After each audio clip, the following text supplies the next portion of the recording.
Is the Wisconsin Sports Zone update. Well, the Wisconsin basketball team back on the floor for practice today, though they don't have a game until Saturday when they travel to number 7 Purdue. Badgers enter the year picked to finish 12th in the Big Ten. They're currently ranked 16th in the country, 9-4 in Big Ten play, and tied for 4th place. A lot has gone into making that happen. The offense is the biggest reason. Wisconsin scoring more points per game than they have in more than 50 years, thanks to a change in offensive philosophy. Coach Grigard says so many things go into making it work. Players, their work they put in, the system, I think fits who we are and who we can become. I think it fits where the game is going. I think there's just a lot of pieces to this that fit in the right places, and that's what's made it so fun to watch come together. You can see that all the positives kind of morphing together to make it a really good team. In Wisconsin, off until Saturday when they face Purdue. Boilermakers currently sit atop the Big Ten at 11-2. Michigan State, Michigan, Wisconsin, and UCLA all within 2 games of them with 7 to play. Curry the Bucks. It's a travel day for them as they head to Minnesota, where they'll face the Timberwolves tomorrow in the final game before the All-Star break. As it stands, Milwaukee currently sitting in 5th place in the Eastern Conference.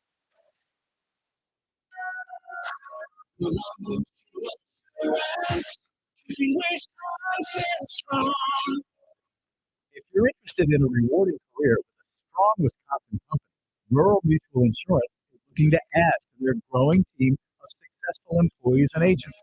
Apply online today at ruralmutual.com/careers. Rural Mutual Insurance, keeping Wisconsin strong. Well, it's almost here. Reporting day for the Brewers pitchers and catchers is tomorrow down in Maryvale. Their first workout is on Friday. The full team joins them on Monday. With this Wisconsin Sports Zone Network update, I'm Zach Heil-Pritt.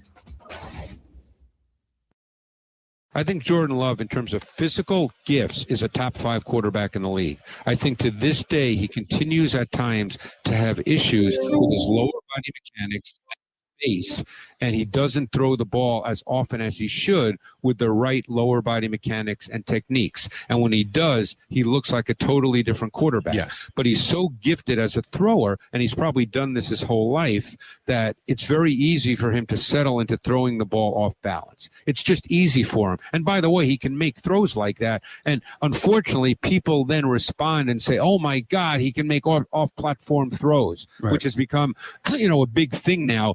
Quarterbacks making off-platform throws. The problem is you should only be making off-platform throws when the defense demands that you make off-platform throws.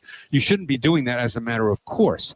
So having said that, I don't know how he's coached. So I can't sit here and say Matt LaFleur is doing a bad job or the quarterback coach is doing a bad job. I'm not there. They may be coaching him hard, and this is just ingrained in how he plays the position since he picked up a football when he was 10 years old. Sure. I don't know that. But you're dealing with a kid that's really, really gifted. Jalen's special, and the criticism just blows my mind because I think he's so special and won so many games, and him and this team are world champs forever. This is where Wisconsin gathers to talk sports. Packers, Brewers, Badgers, Bucks. The Wisco Sports Show is on the air. Now, here's your host, Grant Bills. 2 pieces of sound there in the intro. That first minute 15 long cut, that's from Greg Cosell on the Bill Michaels show at Radio Row last week. Greg Cosell he's unbelievable. He's just a dictionary. He's so smart and so articulate. Nice to have him on every year when Bill's at Radio Row. Some really, really good points being made about Jordan Love. The second soundbite was Nick Sirianni after the Super Bowl saying, yeah, Jalen Hurts is special. I don't know why he doesn't get more respect. I don't know why he doesn't get more love. I don't get it. So maybe listening to that intro, hearing those 2 sound bites, maybe you kind of guess where we're going, at least at the beginning of tonight's show. Would you rather have Jordan Love or Jalen Hurts? That's what we're going to get into. Cone Roller first brought this up last night. And as I was driving into work today, I'm like, why is that not the topic today? That sounds like a perfect, juicy conversation that might turn into a debate. That's the show. That's what we're going to do tonight, or at least that's where we're going to start. 2 really good pieces of audio to get us into that. Greg Cosell talking about the talent's all there. He's got the talent of some of the best quarterbacks in the league. You look at arm talent and physical ability. The mechanics and some of the other things need to come a little bit further. And then a comment from Nick Sirianni that I can't really disagree with. Jalen Hurts just won a Super Bowl. He could have won another easily 2 years ago. why don't football people, why don't football fans and football talkers talk about him as one of the most elite and certainly one of the most accomplished in the last couple of years quarterbacks in football? So that's where I want to begin. Jordan Love or Jalen Hurts, Packers fans? What do you think? Who would you rather have at this moment in time? This is the Wisco Sports Show. My name is Grant Bills. Hope you're having an excellent night. For those of you, and I see the tweets, I don't always respond. I respond most of the time, but I see the tweets. I see the comments. Grant, you don't talk basketball anymore. And I love these comments. Ever since you started working with Bill, your show has changed. You don't talk about the Bucks as much. Well, ever since I started working with Bill, which is about a year and a half ago, the Bucks have lost a lot of juice. They just don't move the needle for as many people. I do want to talk about the Bucks tonight, however. I do. We'll talk about them a little. I think when they demand conversation on the show, we'll conversate. We'll converse about them. So I want to get into that a little bit later on in the show. Justin Garcia going to join us as well, because Justin is just this dictionary, not only of the Bucks, but of the entire league. And I think this has been one of the more interesting weeks in recent NBA history, with Luka Doncic changing teams. Jimmy Butler's just on the Warriors now, which I watched it last night with my own two eyes, and it still seemed weird. I still haven't been able to wrap my brain around that. So we'll talk about some of the big picture NBA stories and conversations, but I also want to talk about the Bucks, because I don't know. I watched him last night and I'm like, man, you take Giannis and Dame off the floor, this looks like a G League team.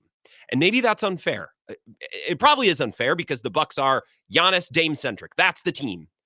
But man, if Giannis misses a game and Dame goes to the bench, I don't even know what to make of whatever collection of five guys they throw out there. This just seems a little bit like a mess right now. So we'll talk about that. We'll talk with Justin. We'll talk a little basketball. But I want to start the show with football, because guess what, folks? In 2 months, we're not going to be able to talk about football, right? I want to pick every shred of meat off of the bone as we wrap up the 2024-2025 NBA season, or NFL season.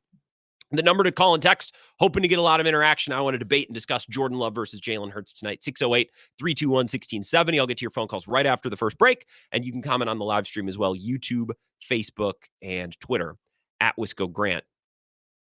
I remember 2 years ago, right, following the Super Bowl between the Eagles and the Chiefs the first time around, which came down to the final possession, right? Everyone was wigging out about the holding call that allowed the Chiefs to get the first down and then ultimately win the game. Remember that Super Bowl, right?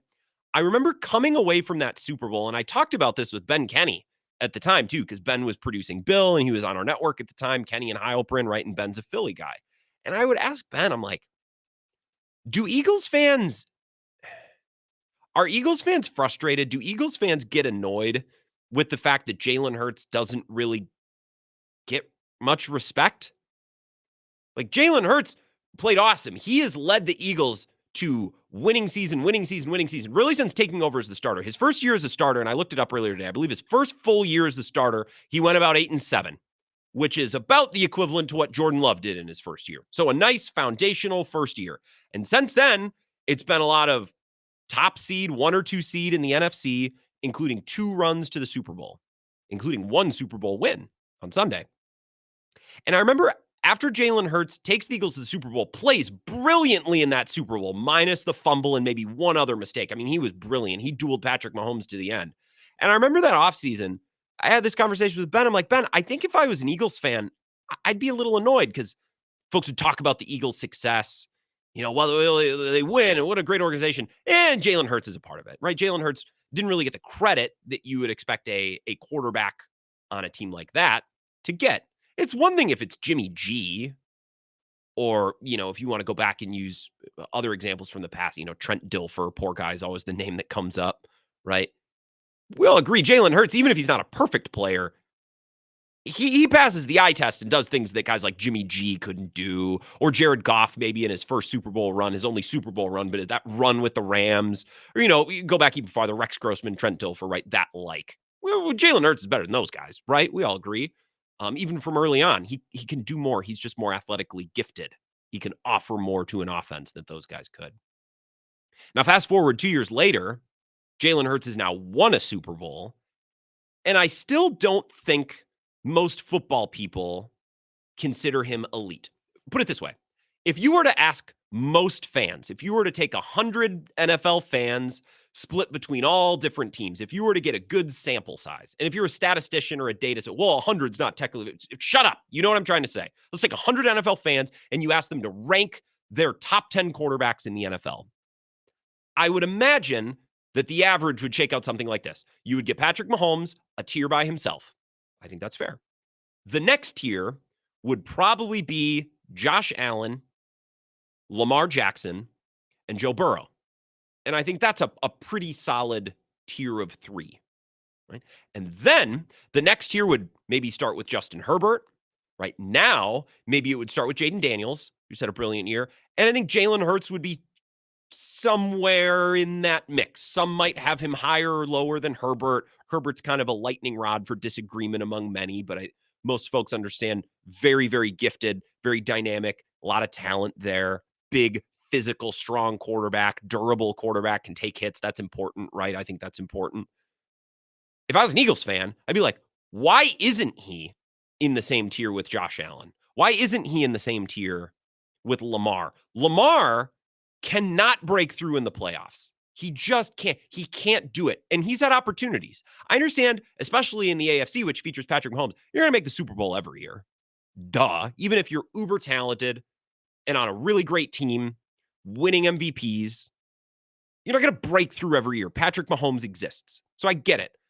But every once in a while, you got to break through. Every once in a while, you need to make it happen. Like when you're a home favorite in the AFC Championship game against a Chiefs team that probably hasn't been one of the best Chiefs teams in the Patrick Mahomes era. Like, you got to break through sometime.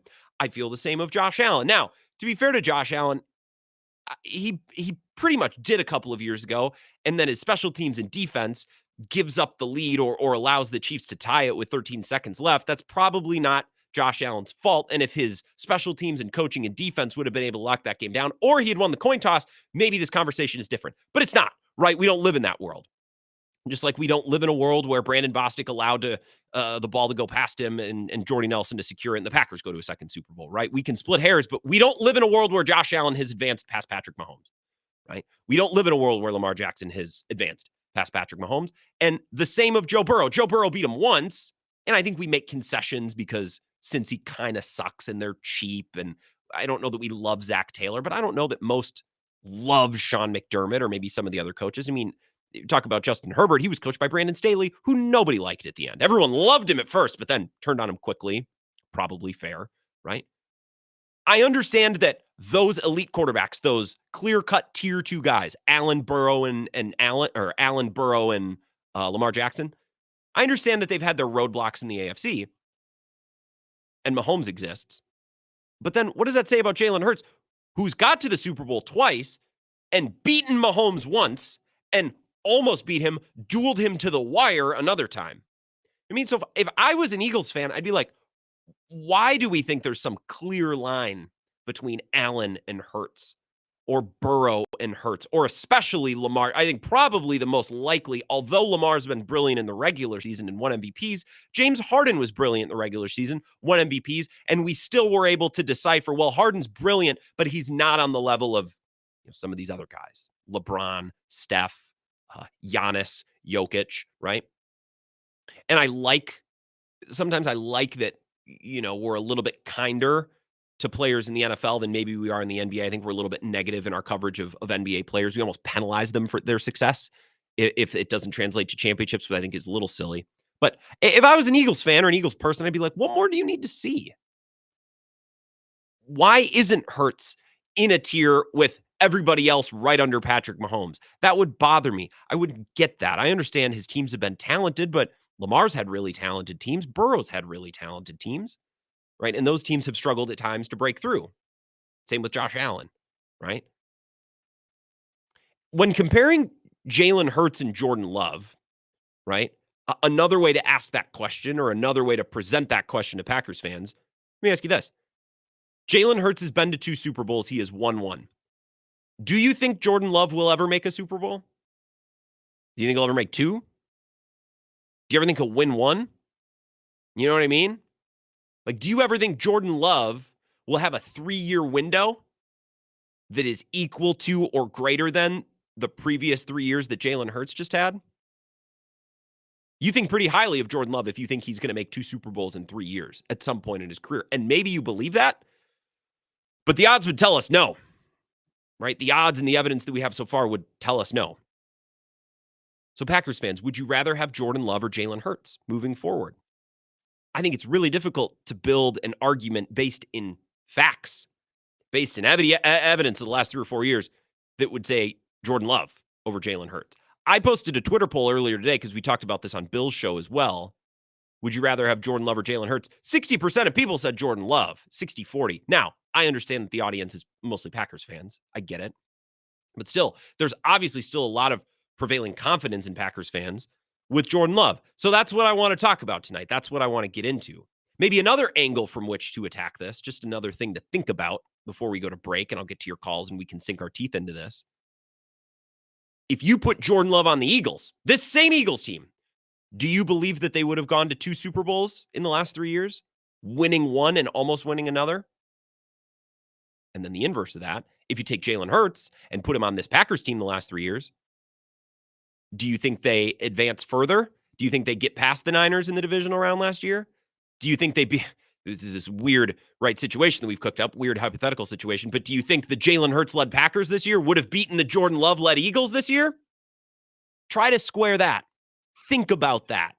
Stew on that a little bit, because I think that's another really good way to talk about these 2 quarterbacks and to try to decide which one you would ultimately rather build your team around. The Eagles have gone to the Super Bowl twice in 3 years. Most people ascribe that success to the roster because nobody really likes Nick Sirianni, and not a lot of people really love Jalen Hurts, at least on the level of Allen, Mahomes, Burrow, certainly not Mahomes.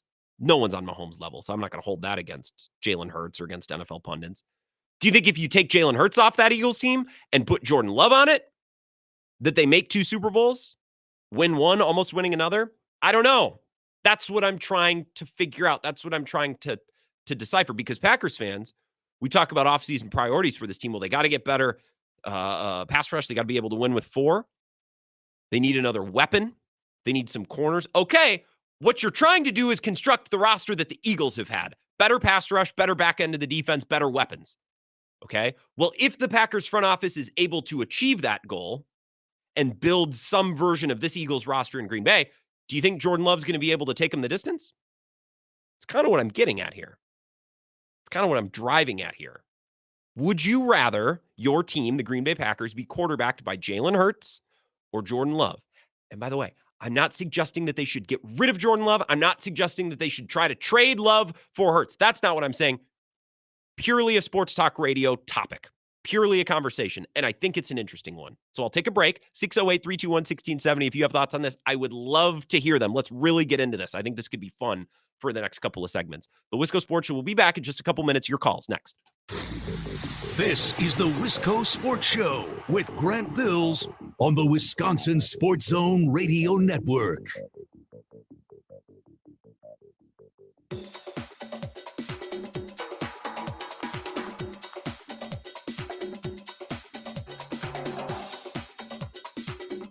The Wisco Sports Show will resume in 3 minutes.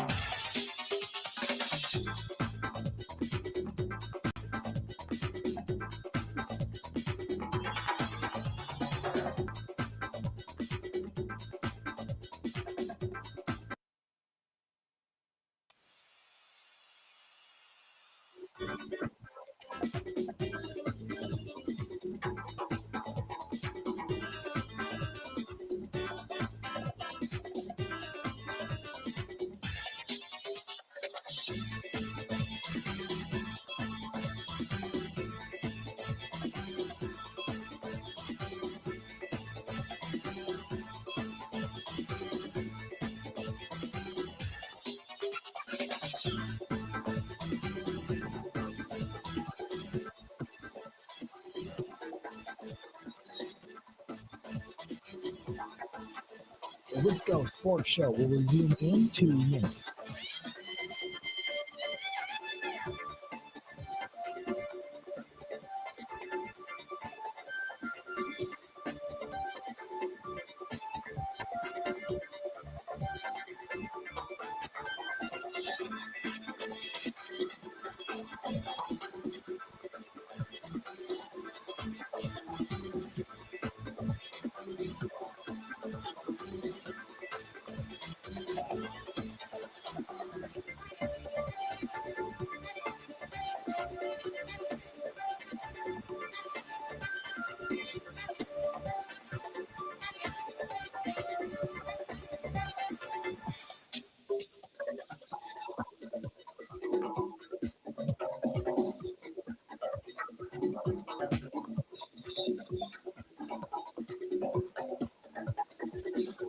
The Wisco Sports Show will resume.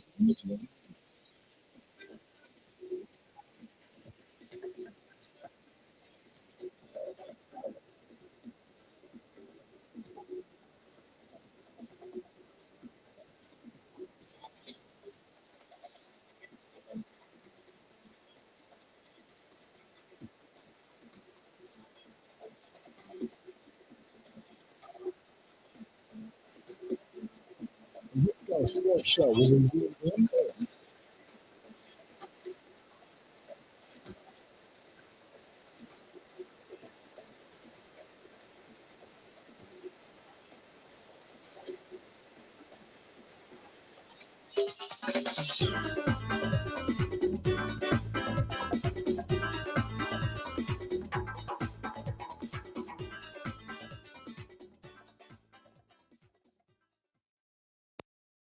I think it definitely took a team effort, it took a group effort, and only thing I can think about is all the effort, all the work that was put in over the course of time.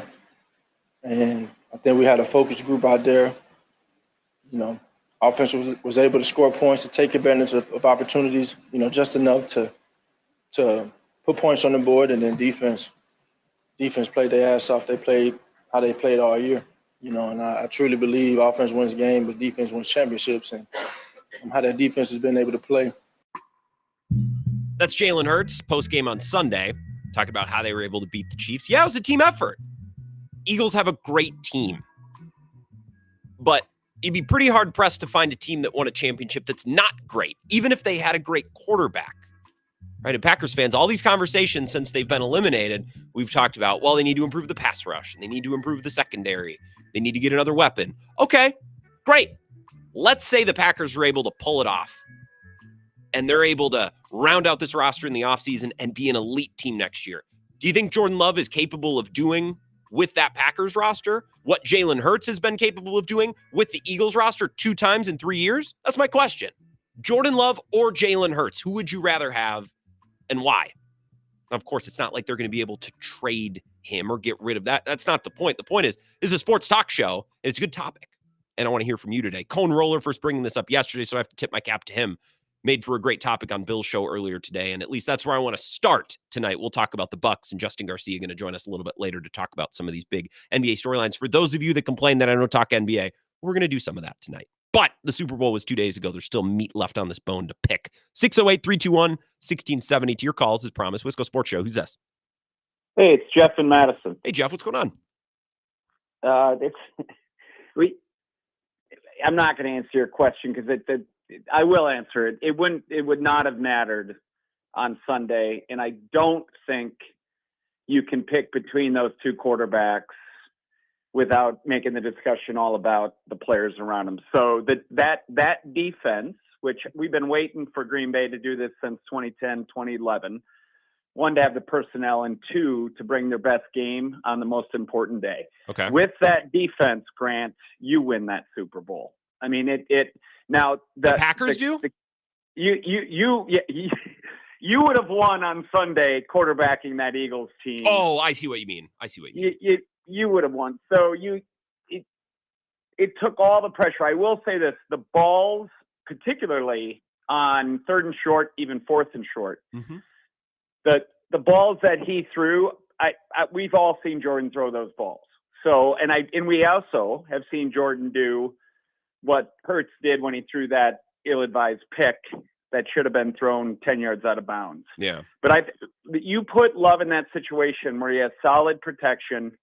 A defense against him is keying on the run and only the run. Okay. And Jordan has a great day. But it was not about Hurts or Jordan on Sunday. It was about a defense that got home with 4 and had 2 to 3 locked down. It was about Sweat. It was about Williams. It was about Slay and Gardner. I mean, come on, that was one of the best defensive performances. So we can't, I don't think we can make that decision. I think the good news is we have a quarterback that can do, if you keep the ball in his hands and let him make those plays. The other thing I'll say is A.J. Brown and Devontae Smith. I love our guys. It'd be nice if we knew Dobbs was back, and it'd be nice if if Watson was ever going to put on a uniform for Green Bay again. But if you give Jordan, a receiver like A.J. Brown, which will get 90% of every 50-50 ball, if not more, and you give him Devontae Smith, which is a future Hall of Famer if he plays 12 seasons. He's a stud. He's a stud. He was a stud in college. He's a stud now. So, and then you've got Saquon, which I love our guy carrying the rock, but it's not a Hurts versus Love discussion. It's great talk radio. That's why I'm here. Go out, get the guy on the line to make Gary look better, to make Clark look better, and then get somebody that's actually going to be on the field that's nearly as good as Jair, and we are absolutely right where we need to be. So you think, we can wrap up with this, just I want a clear answer on this. You think if you would have put Jordan Love on that Eagles team, they win the Super Bowl this year? I think they win it. I think they win it the same way. I'd love to see those play calls, and we've seen it from LaFleur more than we haven't, where he can outcoach the other guy across the field. He can if he lets his quarterback go. Yeah, I absolutely think I want those same play calls. I mean, 3rd and 2, and they're throwing the ball down the field 25 yards. You can do that when you have a defense. Yeah, I think Love wins that game in the exact same fashion. And people are nuts. I have Philly fans that hate Hurts. I'm like, you're just not paying attention. Come on. Well, and part of that is Philly fans. Jeff, that's a good call. I'm not sure I agree with everything. You talk about the defense. It's not like Jordan Love has had Joe Burrow's 2024 defense the last 2 years. Have they been dominant wall to wall in every game? No. But I don't think the defense was the issue against San Francisco last year. And I know the defense certainly wasn't the issue against Philadelphia this last year. They could be better. And the pass rush could certainly be better. But let's not act like Jordan Love didn't have a chance because his defense didn't perform. I just don't think that's true at all. I think the defense gave the offense lots of chances in San Francisco, and they kept them in that game in Philly a couple weeks ago as long as they possibly could have, considered the Packers going 3 and out and turning the ball over and fumbling the opening kickoff. The deep balls on 3rd and 4th and short, I don't think Jordan Love makes all those throws. Jalen Hurts, for all his limitations, throws a really nice deep ball.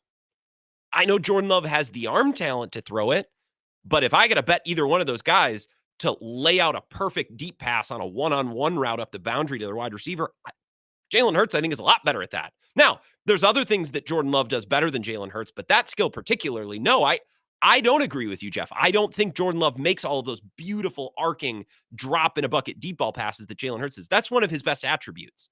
I know Jordan Love has the talent to do it, but consistently, he hasn't really done it. A lot of them are underthrown. How many times have we had a conversation about Christian Watson needs to come back to the ball, break it up? Dontavian Wicks needs to come back to the ball, fight for it.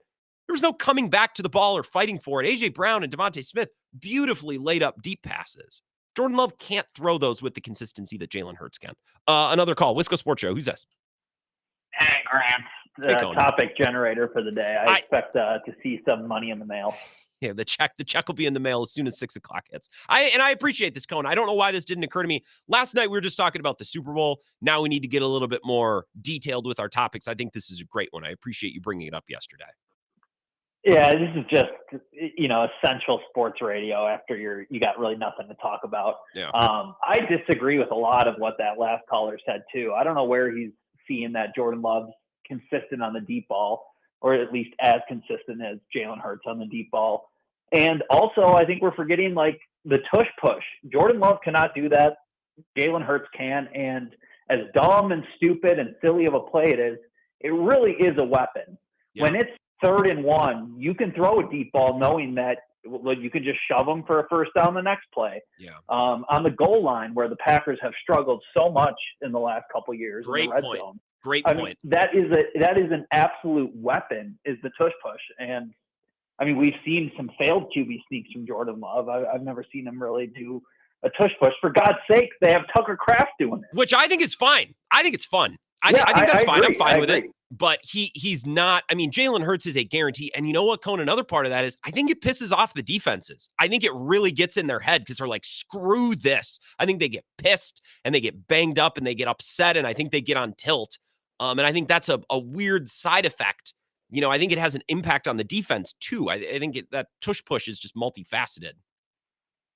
Yeah. And also the Packers did have an elite run game this year. Their O-line, it might not be the best in the league, but it's top tier, Very top good. 5, top 10. Yeah. They always have a good O-line. So Jalen Hurts and Jordan Love are working with a lot of the same weapons. I get receivers not quite there, but O-line, running back, running scheme. I mean, it's more apples to apples than apples to oranges, in my opinion.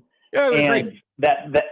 That clip that you opened up the show with from, I think, Cosell, talking about footwork. Jordan Love has had 5 years of NFL coaching, 3 years of college coaching, 4 years of high school coaching. If your footwork is still sloppy, I think that's kind of what you are. Yeah. That's when people reference, well, he was sitting behind Rodgers for 3 years. That's a great call, Cone. I just got a couple of others I want to get to. People say, well, he was sitting for 3 years. And yeah, that's not real NFL reps. Seems like a pretty good chance to work on footwork, though. You know what I mean? Like if you're riding the bench for 3 years, what a golden opportunity to learn from Rodgers, to work with Tom Clements, and to work on your footwork. And if it's still messy, that might just be who you are, which is a little concerning, right? And I'll play that soundbite for those of you who missed it coming back from the next break, because Greg Cosell, he was excellent. And on the defense, we'll get right back to the calls. On the defense, yeah, Philly's defense was great on Sunday. It was unbelievable. But it's not like the Eagles won the game 17-14. They blew the doors off of Philly, or off of Kansas City. So, yeah, Jalen Hurts had a great defense. He could have won that game if it was a shootout. And he quarterbacked a shootout and easily could have won against Patrick Mahomes in a high-scoring affair 2 years ago. So, yeah, of course the defense helped, obviously. But it's not like they needed the defense to win the game for him.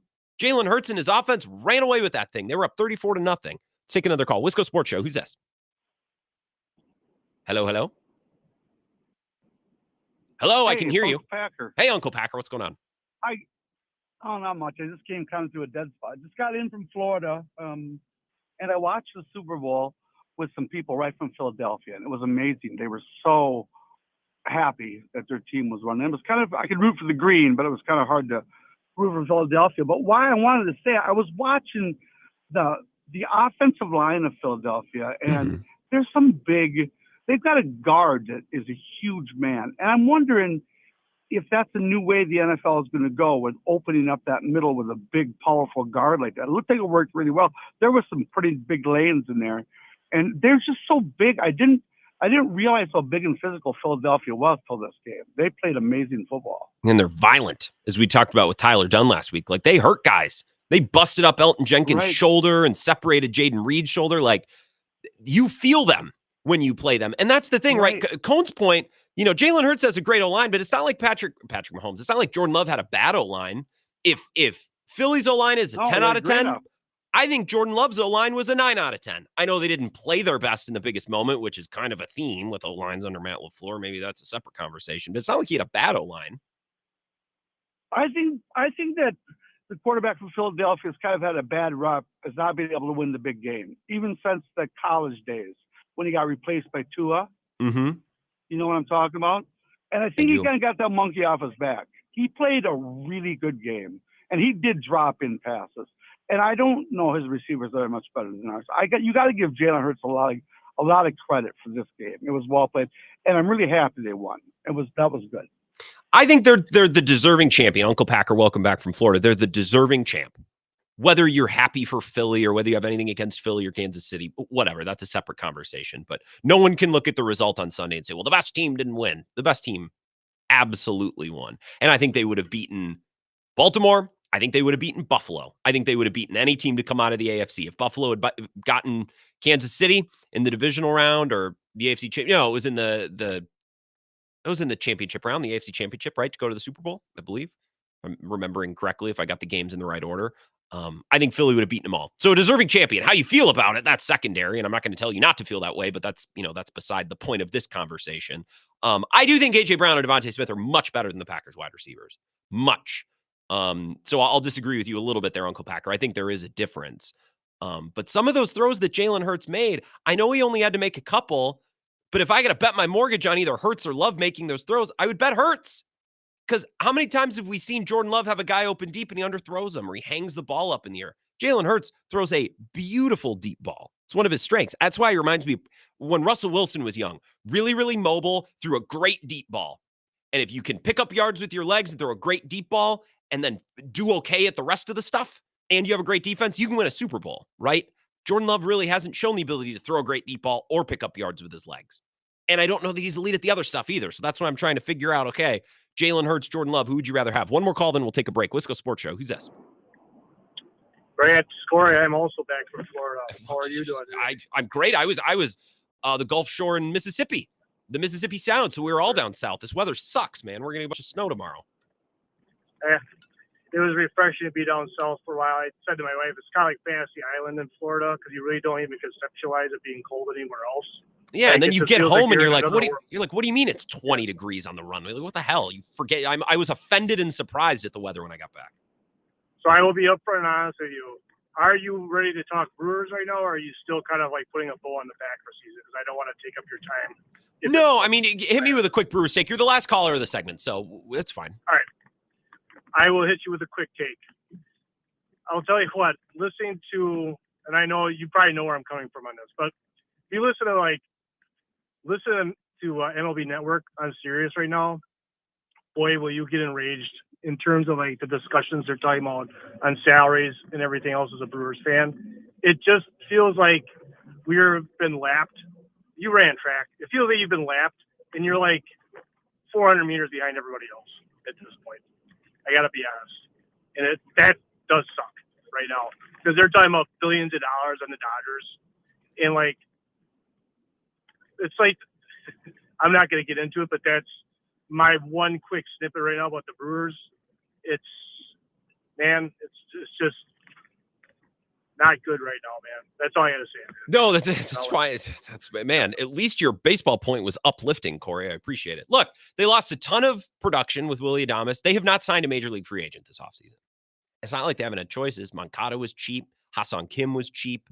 There's another one whom I'm forgetting. I mean, Bregman's still out there because Scott Boras is doing Scott Boras things. It's like, you're not going to get the contract you wanted, and you're going to show up late to spring training, and you'll like it, you bastard, because that's how Scott Boras operates.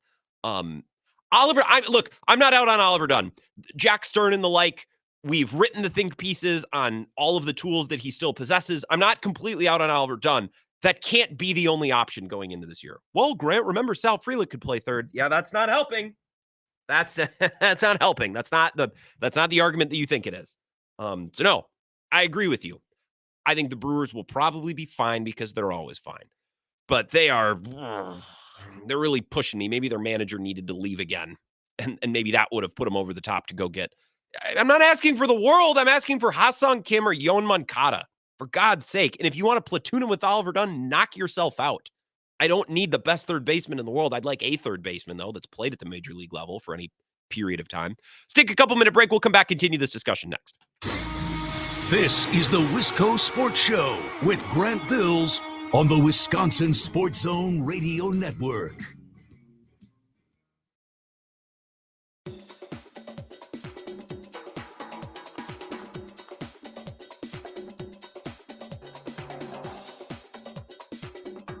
The Wisco Sports Show will resume in 5 minutes.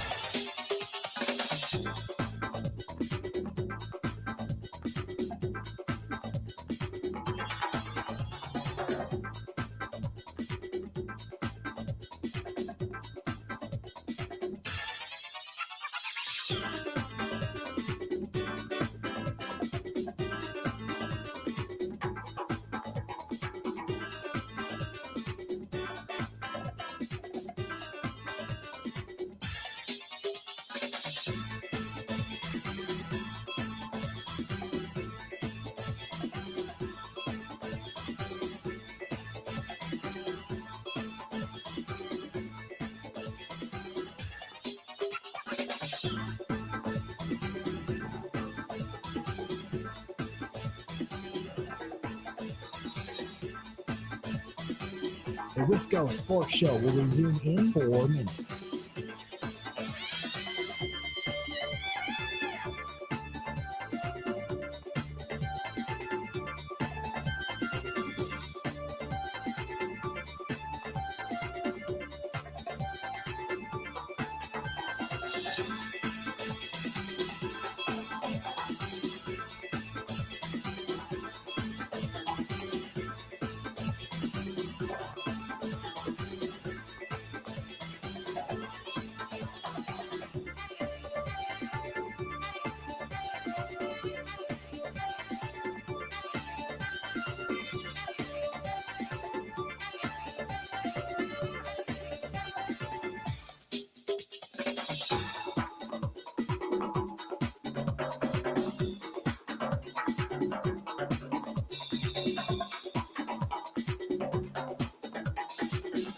The Wisco Sports Show will resume in 3 minutes.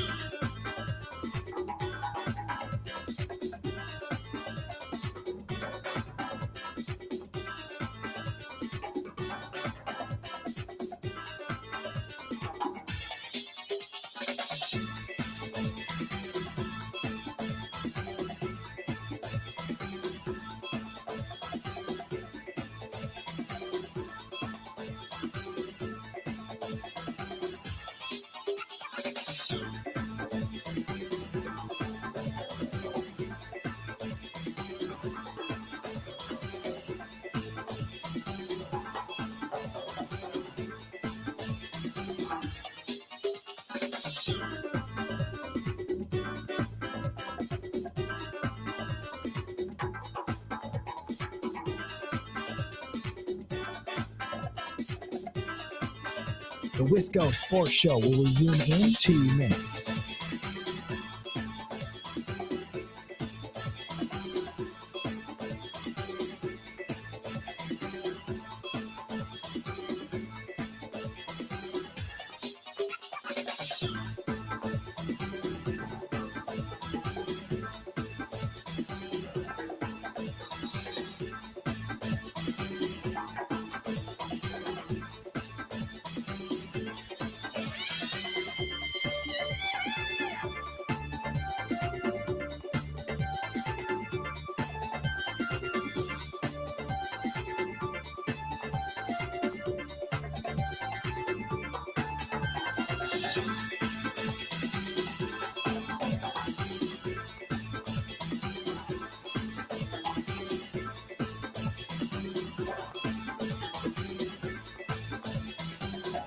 The Wisco Sports Show will resume in 1 minute.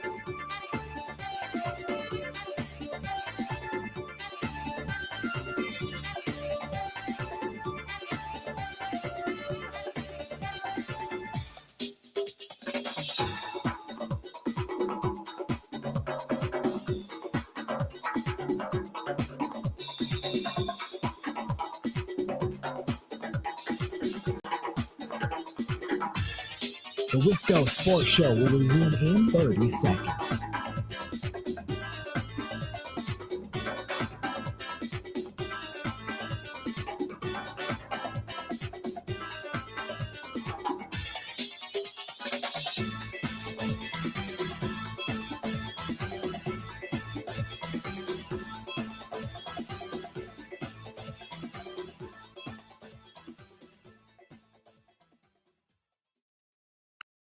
All owners should be they should be really scrutinized. So let's scrutinize it's Anastasio, right? Yep, Mark Anastasio. Well, maybe we should scrutinize him. I mean, there's plenty of small market teams that just make money hand over fist. Does he collect revenue sharing money? I'm sure on some level his net worth is like $600 million. Like, okay, so you know what? Maybe I would get on him. Like, I mean, because in Milwaukee, I get it, small market. I'm not asking you to lose gobs of money, but I would also say to be reasonable. If you're in it to make a big profit, you're in it for the wrong reason. Sure. Like go back to the whatever. Is he venture capital or is he probably hedge fund? I can't remember how he whatever. Go back to finance. Sure. If it's all about the profit margin, then don't own a small market baseball team. Sure. So if you're going to treat it as a passion play, and it's you're not just selling widgets, then don't expect the same profit margin that you would with your other businesses. You should be prepared to take a loss now and then. You should be prepared to spend like you wouldn't spend in other businesses. So maybe I would get on him. If he collects revenue sharing, like, I don't know. I mean, they've been so close and so good for so long. Good. I mean, I don't mean great, but they're on a nice run here. A really nice run. With a little extra money, are they that much better? I mean, so maybe I would get on him. That's Mike Felger last week, just picking through all the sound from Radio Row. Just gets us into our conversation about the Brewers. Corey and Marshall, before we took that final break, mentioning, I'm not really thrilled with how the Brewers handled this offseason. I'm not particularly thrilled about it either. I still think they have a fun team, and I think they're going to be good. I don't think the sky is falling. I certainly like the state of the Brewers better than I like the current state of the Bucks, and we'll get into that at 5 o'clock. Justin Garcia, the Bucks Radio Network, will join us at 5:30. But I'm not really thrilled with how the Brewers have handled this offseason. And I play that sound from last week. That's Michael Felger. And basically the question that I asked him was, you're from Milwaukee, but he currently hosts Felger and Maz in Boston. You talk about the Red Sox, and you guys bash the Sox because they're cheap, cheap, cheap, cheap. They don't spend despite having more money than God, that ownership group, John Henry and Fenway Sports ownership group, whatever it is. But I asked him, if you did sports talk in your hometown of Milwaukee, the Brewers don't have more money than God. So how do you do that talk show? How do you hold an owner accountable? How do you put pressure on an owner to spend when you know the owner doesn't have that much money to spend? I'm reasonable. Do you guys think that I'm not reasonable? Am I someone who turns on this microphone every day in the summer and says, we'll never win dick as long as Atanasio is the owner? He needs to sell the team. He needs to take on minority investment groups, right, to infuse more cash into the team. Like, I understand the state of the team, the situation of the owner. I get it. And even in that situation, even in that context of Mark Atanasio being one of the poorer owners in professional sports, again, not a billionaire, I look at what they've done this offseason. They've shed payroll, right? Last year, their payroll, and it based on what resource you look at, these numbers can vary. They were spending their opening day 26-man payroll last year. It was about $105 million. And maybe that budges one way or another, depending on what resource you look, but that's about where they are. Currently, they're at about $99 million. They're just beneath. They've shed payroll this offseason despite losing Willie Adames. That makes sense, right? That's a lot of money coming off of their books. This is an expensive player who is just hitting free agency, got a nice contract in San Francisco that won't age well. I don't say that to be petty. It's a matter of fact. It's a huge ballpark. He's a fly ball reliant hitter. Okay, whatever. Happy for him getting paid, and I guess good for the Giants. You got money, why not spend it? I just wouldn't have spent it on him. They lose a ton of production. They shed payroll. They have not signed a major league free agent this offseason. And I don't expect I don't expect them to go and throw a massive bag at Alex Bregman for 6 or 7 years. That wouldn't be wise for a team in their situation. I don't think they can afford it, but B, even if they could, I don't think it's wise. I don't think it's smart. I don't think that's a good investment for this team, the way that they're owned and the way that they're run and the resources they have at their disposal. But could you do Ha-Seong Kim for 1+1? Could you do Ha-Seong Kim for 1 year, a nice little bounce back pillow deal? He's coming off of an injury. You have a mutual option for a second year, right? And I understand like those 1+1s, they can start to add up because if a player has a bad year, look at Rhys Hoskins, they're going to opt in, and then you could be stuck paying for a player that's maybe not worth the contract. But guess what? That's the risk of adding players. Every once in a while, they don't work out, and every once in a while, you end up paying for them. It's just money. Right? It's not a salary cap sport. Rhys Hoskins having a down year does not prohibit you from addressing other needs or doing other things. Guys, when I criticize the Brewers for not spending this offseason, I'm not mad that they didn't go and chase after, someone like Shohei Ohtani. We're talking about Ha-Seong Kim or Yoan Moncada for a couple million for 1 year, which is the Brewers' dream. How many contracts have we seen them sign exactly like that? It would be perfect. It would make sense because you could bring in that player. You can add to the third base room. I understand they like Oliver Dunn. The smart baseball people tell me that Oliver Dunn, there's actually a lot to be excited about there. Fine. I know it didn't work out last year. He probably wasn't ready last year. I am not an idiot. I understand that, okay? But going into the year with Oliver Dunn and Caleb Durbin and nothing else, Grant Selfreely can play third base. Yeah. That's not enough for me. Especially when you have the money of Willie Adames coming off your books. I'm not looking for you to reinvest it into an MVP, tens of millions, hundreds of millions caliber player. That's not what I'm asking. Can you get a little insurance at third base? Ha-Seong Kim or Yoan Moncada. By the way, those two players, I believe, signed with the Rays and the Angels. It's not like you were outdone by large markets. Those guys were there to be had.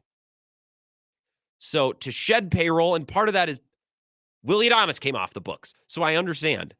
But to shed payroll, to not spend any money on a major league free agent when you have a need, you have a clear and present need at third base, pretty important position, right? Especially after you just lost Willie Adames. That's production that you're going to have to make up. I don't like it. I'm not going to act like the sky is falling in Milwaukee, but I'm not exactly thrilled with the way the Brewers handled this offseason. And if Oliver Dunn is great, excellent. Then they will have called their shot and hit. Okay? I don't like it. because I think they have a little bit more money than they're leading on. I'm not asking them for $300 million of spending, but could you take $99 million and make it $105, $106 million? That's all I'm asking. That's all I'm asking for. I think it's a very, very small, very reasonable ask. And I'm a little frustrated that ask hasn't even been close to met this offseason. I think that's fair, right? 608-321-1670. If you have thoughts on this, we could talk baseball for a couple more minutes. Any closing thoughts on Hurts v. Love? We can do that when we come back, and I want to talk a little Bucks basketball and take more of your calls at 5 o'clock as well. This is the Wisco Sports Show with Grant Bills on the Wisconsin Sports Zone Radio Network.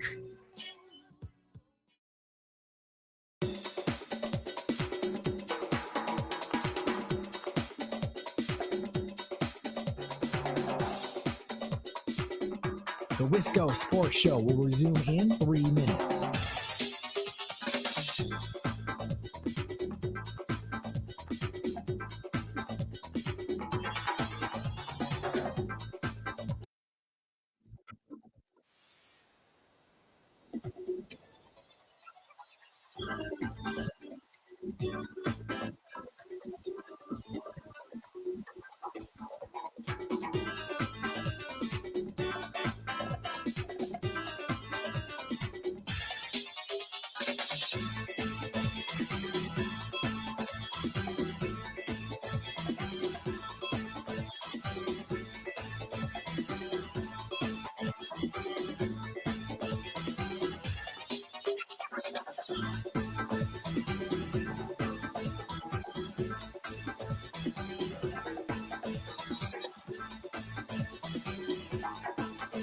The Wisco Sports Show will resume in 2 minutes.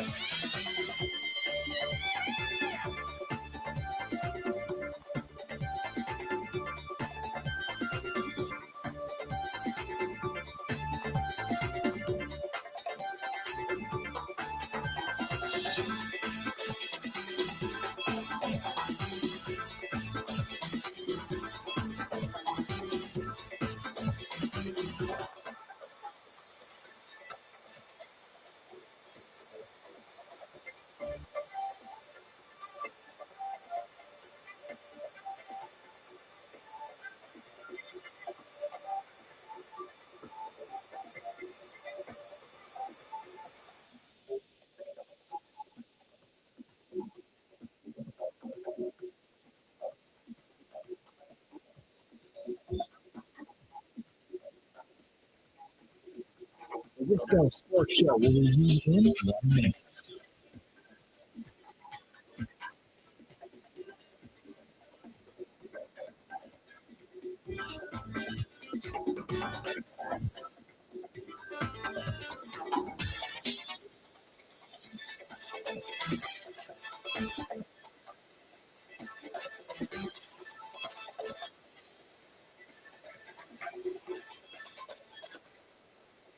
The Wisco Sports Show will resume in 3 minutes.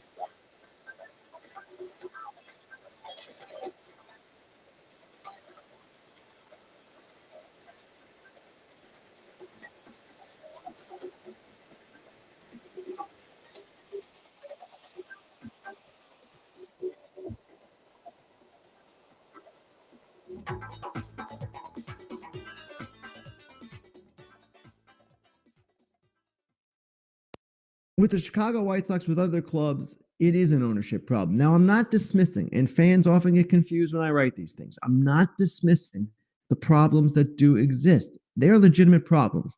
Pittsburgh and Cleveland, for example, cannot compete the way the New York Mets and Los Angeles Dodgers can, or at least they cannot spend the way those teams do.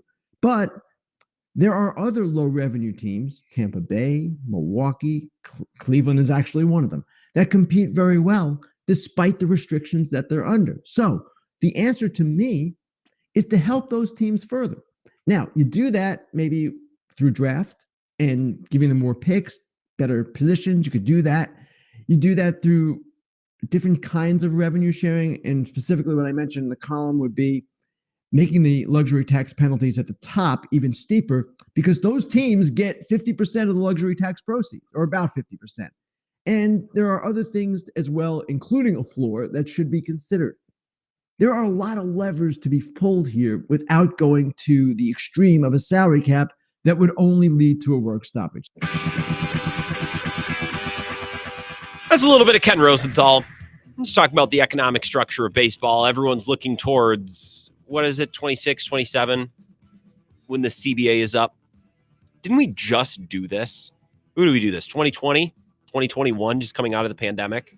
It feels like it was not 5 years ago, and it was. I just remembered what the year is. Holy balls, it's 2025.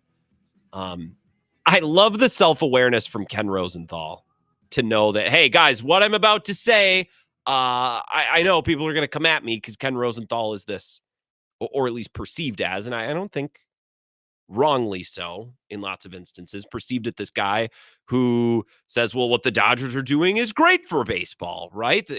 Every team has money, spend as much as you want to spend, right? Like this is often how people perceive Rosenthal. And again, I don't always blame folks because that's kind of how it comes across. So Rosenthal almost qualifies his statement by like, I get it. Some teams have more money, but also there are teams like the Pirates who haven't signed a player to a contract longer than 1 year in forever. And I saw it. Maybe I'll try to find it over this next break. This was like a long time.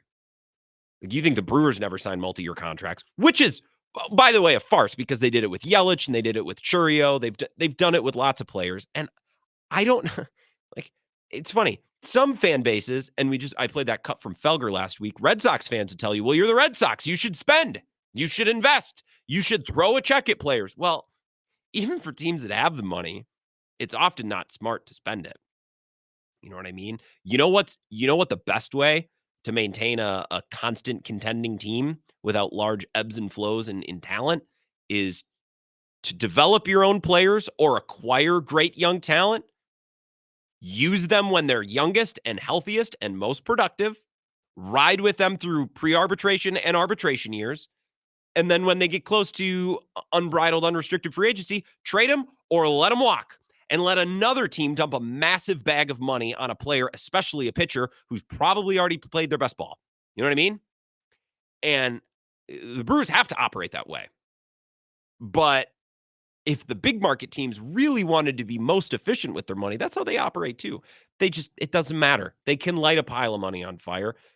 The Phillies can pay Trey Turner for 14 years or whatever it was because whatever, it doesn't matter, right? But I don't disagree with Rosenthal in that it's also a problem that the lesser teams in baseball and even teams like the Pirates who have money just don't spend it. They just don't. Or the Twins with the poll ads. Thank God they're selling. Twins fans, you're lucky, right? Teams that just choose not to spend. They don't have to. We'll fill the gate. We're a Midwest city. The ballpark's a blast. People can't wait to watch baseball. They want to come out and drink beers and eat hot dogs and sit in the stands and get their bobbleheads and buy their jerseys and, feel the sounds and smell the smells and see the sights of summer. We don't need to spend. That's an issue too. But where Ken Rosenthal loses me and many is when he's like, actually, that's just as big of a problem as the Dodgers, spending and prorating $750 million. Yeah, I would weight that as a slightly more important problem, but I understand that the cheap teams are a problem too. Two things can be true, as we often say in sports talk. Hour number 2, let's talk a little bit about the Bucks, and I'll get back to taking your phone calls next. First, an update from Zach Heilprin. 2 minutes, no commercials.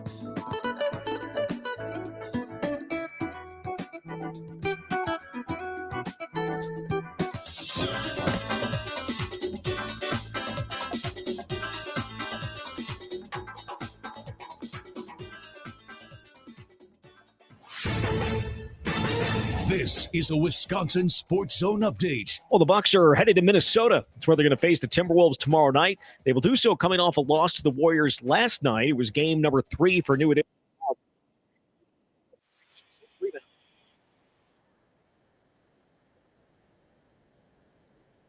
Fighting for a playoff spot. Going into work is a little bit different, especially in an environment like a rebuild. I'm not going to call Washington a bad team because it's not a bad team. They're just in a rebuild and they're trying to figure out what they want to do for their future. It's just a different brand of basketball. And I think that over here, obviously, possession by possession matters. Trying to finish out the break strong matters. I think that's just the only real difference. Again, the Bucks can be at Minnesota tomorrow night. It's their final game before the All-Star break. Their next game after that comes February 20th when the Clippers come to town. Turning to Wisconsin, they're in the midst of their longest time off between playing games since Christmas. They've last played on Saturday, won't play again until this coming Saturday when they travel to number 7 Purdue. Boilermakers currently lead the Big Ten at 11-2. Wisconsin, 2 games back, tied with UCLA for 4th in the conference with 7 games to play. Mutual Insurance, keeping Wisconsin strong. If you're interested in a rewarding career with a strong Wisconsin company, Rural Mutual Insurance is looking to add to their growing team of successful employees and agents. Apply online today at ruralmutual.com/careers.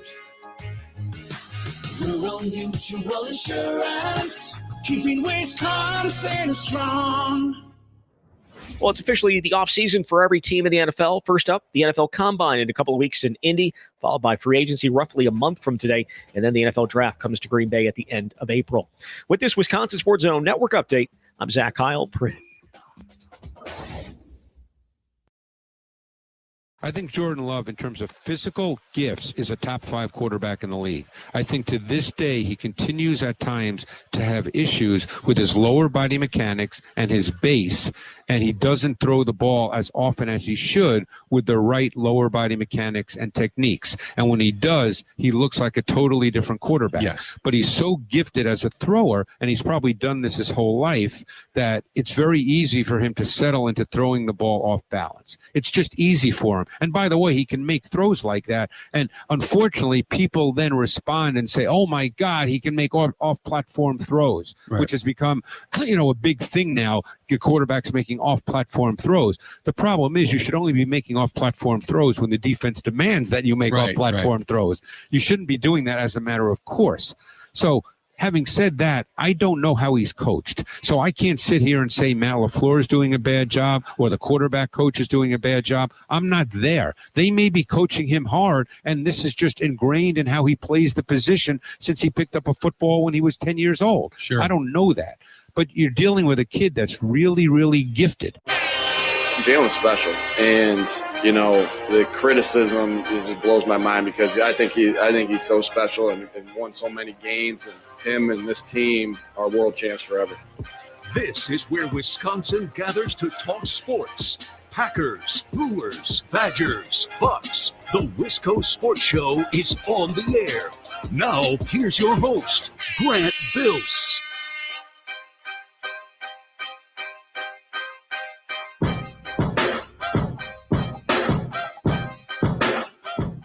Comment from Greg Cosell last week on the Bill Michaels Show.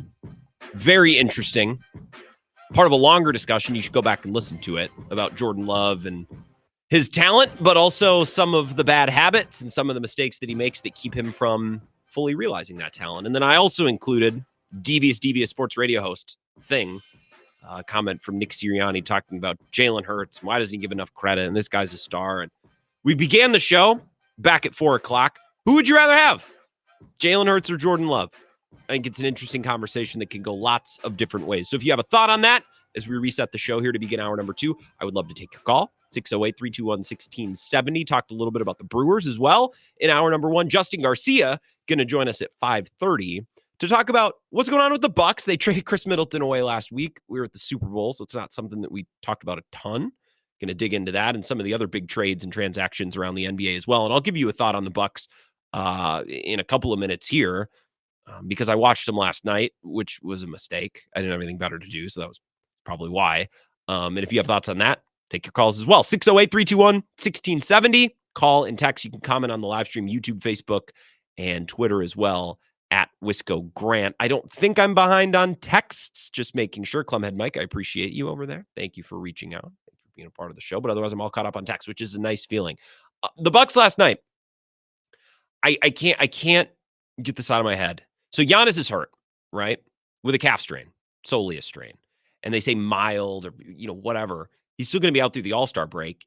And I'm just skittish with calf strains and with calf injuries, especially with Giannis, because this is what we saw at the end of last year. And we thought he was coming back, and then he never came back. And then after the fact, we learned, he wasn't even close. He might have missed the entire second round, too. Okay, so I know we're being told this is a mild calf strain. Well, he'll be back out of the All-Star break. Just, take some time, get right. Okay, even if he is coming back after the All-Star break, I get a little prickly when I hear basketball fans say, just take it easy, come back. Don't waste any time. Just be back healthy by the playoffs. Be back after the All-Star break. It's like, okay, well, they just made another roster change. They actually made a couple roster changes. They ditched Chris Middleton, significant. They also brought back Kyle Kuzma, so you got to figure that out. You got to figure out Kevin Porter Jr. because he's here now, I guess. And Jericho Sims is here. Not that Doc wants to play him. Did he play any minutes last night? Not that I saw. Right. So on the fly again, your team has changed. Giannis is not out there, so you can't build chemistry. I don't really love the idea. It's like, the playoffs start in a month. Giannis is back. Time to figure it out, especially because the coach is Doc. Like, I like Doc fine enough, but I'm not exactly a coach that I have a ton of confidence in to take roster changes on the fly and immediately figure it out. I don't feel great about that. So no, Giannis is out, but I have some additional reservations and concerns past his injury that I don't know have fully landed and fully resonate with lots of Bucks fans. Well, he'll come back after the All-Star break. Well, maybe. And even if he does, like, this roster has been turned on its head again. And for the last 2 or 3 years, we've been saying, well, they just need time. They need time. They need time. Well, we're running out of time. The roster's changed again, and Giannis isn't out there. So that concerns me. It also concerns me that when Giannis isn't out there, Damian Lillard has to drive the car. Okay. And Lillard was fine last night, and he was more than fine. He was pretty good. What he finished with, 30 points, something like that. But when Dame wasn't on the floor last night, I'm watching. I'm like, so it's Bobby Portis and AJ Green and Andre Jackson Jr. and Kevin Porter Jr. and Brooke Lopez still exists and plays sometimes. And it's just, man, I don't want to say they look like a G League team without Dame and Giannis out there, but they kind of look like a G League team without Dame and Giannis out there. And if you go back to the first couple of years under Budenholzer, or even the last couple of years under Budenholzer, when Giannis would miss games, or heck, even Giannis and Chris, when they would miss games, when they would miss multiple of their top 2 or 3 players, you could turn on and watch a legitimate basketball game. I'm like, this makes sense. Okay. They're competitive. There's obviously a system in place. There's an offense and a defense that they're running, and they can operate and play a basketball game, even without Giannis and Chris. It's still worth watching. It's still a product that resembles a basketball game. Last night, without Giannis, even when Dame was out there, I'm like, this feels a little shady. And then Dame goes to the bench, and it's just a friggin' fire drill. It's a fire drill. It looks like a G League team. Turnovers and not really sure where to go with the ball and defense. I mean, no one can stay in front of anybody. Nobody. Like, this just is not a roster that inspires confidence. And even when Giannis and Dame are out there, like I've been told from the beginning, and in principle, I think it's true that Giannis and Dame are a perfect fit together. You see it here and there, but going back to our conversation last week with Mike Felger, who's a Bucks fan, he's originally from Milwaukee. He's like, have they had a 2-week stretch at any point the last 2 years since Dame has got here where it's like those two are melding? Maybe we've seen flashes, but they've really never reached cruising altitude, and now we got to wait for Giannis to come back again. So it just feels crummy. I don't have a lot of hope for where this team could go this year. Now, if Giannis is sold and he's in on this team and he's not going to look to jump this offseason, well, then I think they maybe have positioned themselves okay, because you have some money coming off the books. You're going to have some money to play with, and you're going to have tradable contracts. Chris Middleton was such a negative asset. So you get rid of that asset. You get Kyle Kuzma, who's probably tradable. I don't love saying they acquired him to move him in a couple of months, but I feel like that's probably what they were doing. They're going to have some money to play with. They probably have a plan and an idea this summer, right? But that's if Giannis says, I trust you. We can do this again this year for another year. I don't know. I'm not saying this year feels like a waste, but it kind of feels like, well, we need to get out from Chris's contract. We need to get under the second apron, and we need to get ready to shed some money. Okay, well, that's another year where it feels like it never really got off the ground. Are you going to get out of the first round this year? Because if not, that'd be 3 straight years. You think buzz is limited around the Bucks this year? You go out in the first round for the 3rd straight season and preach, well, don't worry, we have a plan this offseason. Okay, so the roster is going to turn over again, and we're going to be starting over at the beginning of the year from square one with a newly reshaped, rebuilt roster. I just don't like it. I don't like the shape of it. I don't like the feel of it. I'll take your calls on this or whatever else. Justin Garcia coming up in about 20 minutes, 608-321-1670. Wisco Sports Show. Who's this? Hey, Nick and Marinette, how are you? Nick up in Marinette. Nick, I drove through your fair city a couple of weeks ago. We don't get a ton of callers from WNA up there. It's nice to hear from you. What are you doing up in this neck of the woods? Well, I was driving to Marquette for a long weekend. So passed right through, and it was beautiful. It is. I guess I'm sick of the Packers and the Bucks talk because, I mean, they're disappointing. Sure. So I guess we're going to twist to the Brewers. Okay. Have you looked at the Brewers spring training roster yet? I was looking at it earlier today. Yeah. Where are you going with this? What stood out to you? Are you excited to see what Jacob Mizrachi can actually do on the pitcher's mound? Yes. I think this guy's going to be a phenom. Yeah. There's a lot of members of this team that I'm really excited about. I'm struggling with what they're going to do at third base, which we were, talking about a little bit ago. There's plenty to be excited about. I just look at third base as this thing that was so fixable with $5 or $6 million this offseason, and they just elected not to do it. I'll leave you with one more thing, and I'll listen to you. But if you look at the owner who was not willing to spend money, are we going to try to get ourselves so excited for an NL Central championship and then bow out in the first round of the playoffs again? Or do you think we should have a little more hope going into spring training this year?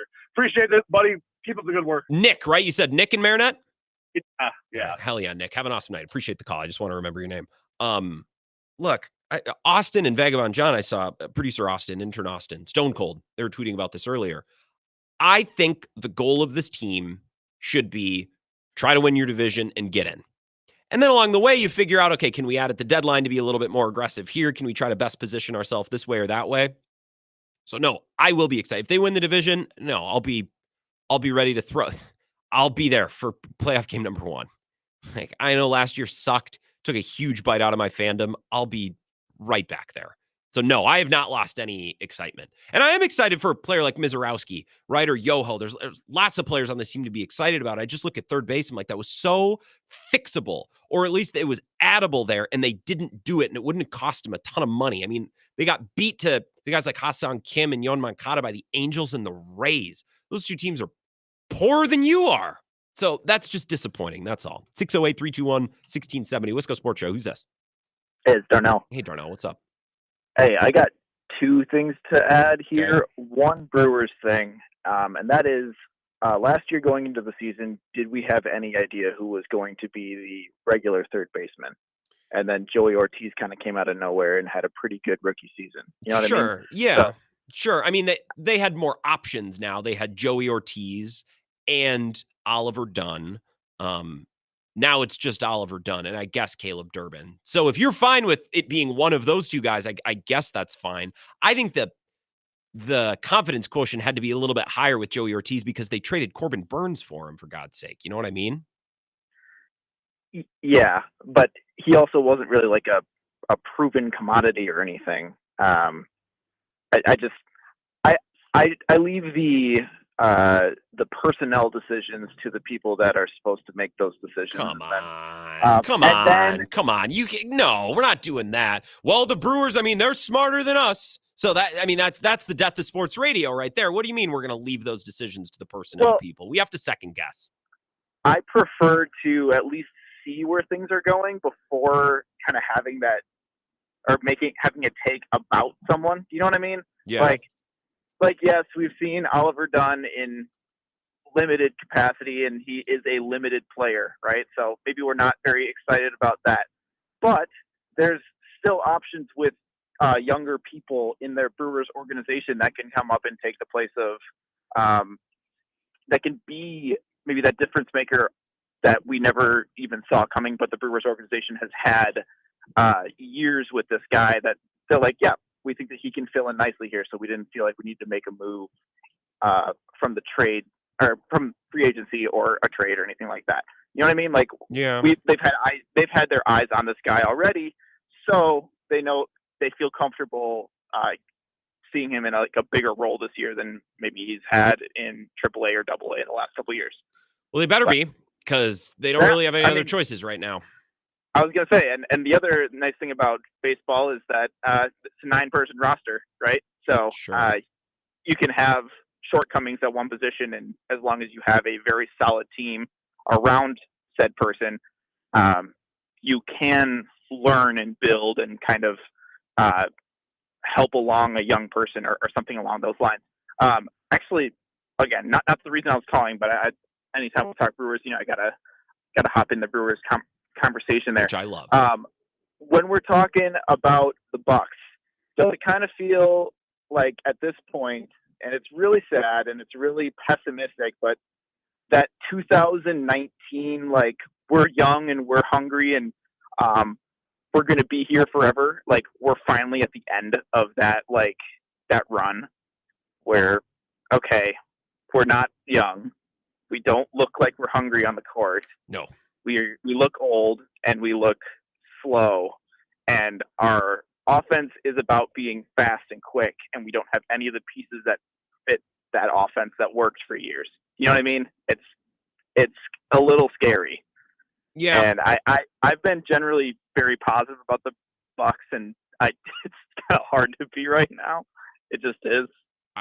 How could you watch them and feel any other way? That's a good call, Darnell. I appreciate it. Look, I think the way out with the Bucks and the way back to a deep playoff run, I think this offseason is everything, because I don't think this team's doing anything. I watched them last night. I know Giannis didn't play, but they were even close. It's not like the Warriors have been good.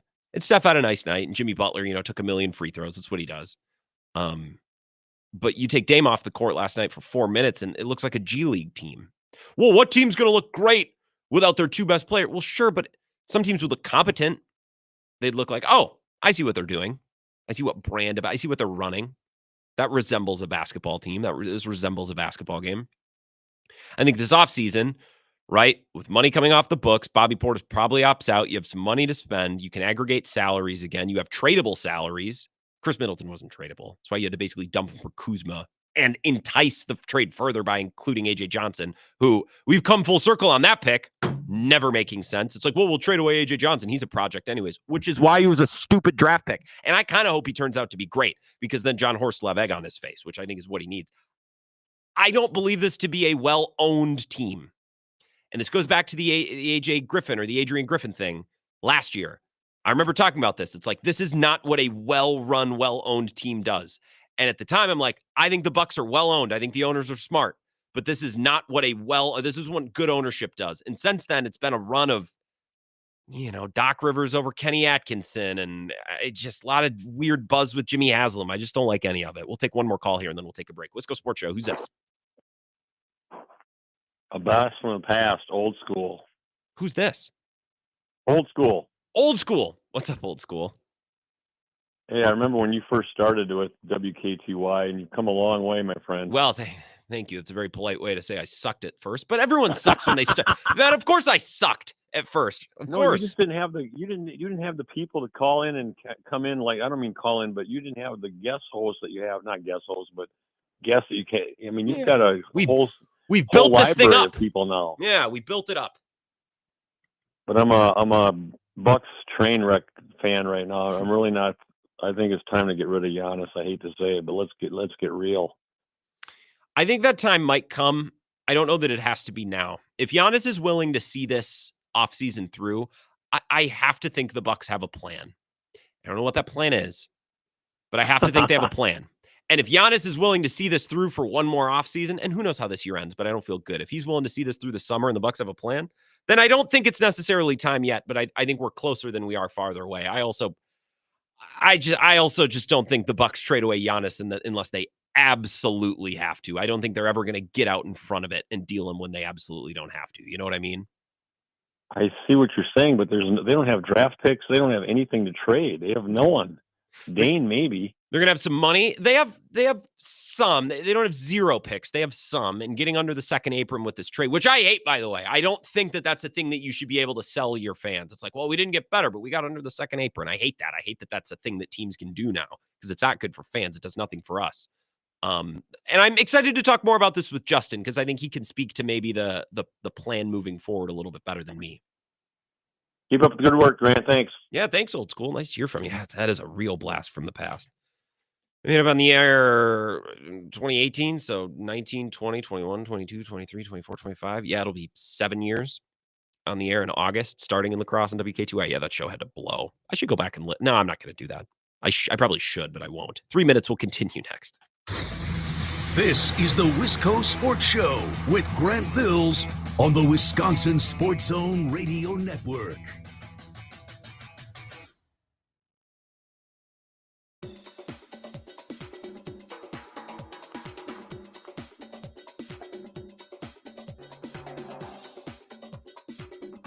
The Wisco Sports Show will resume in 3 minutes.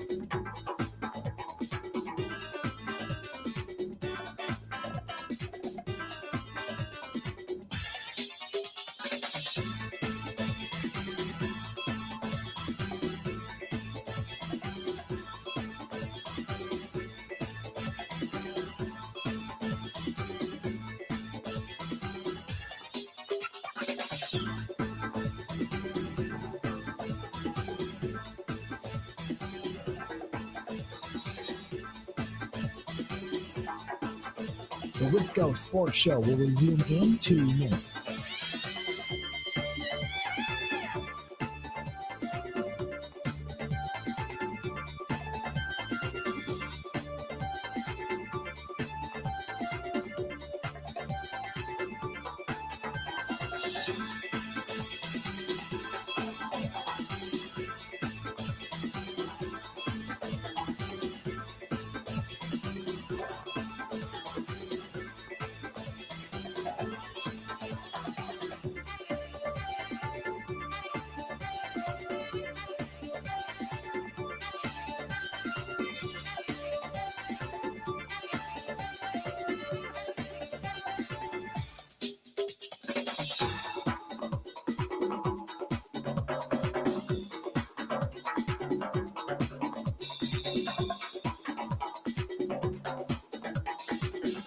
The Wisco Sports Show will resume in 1 minute.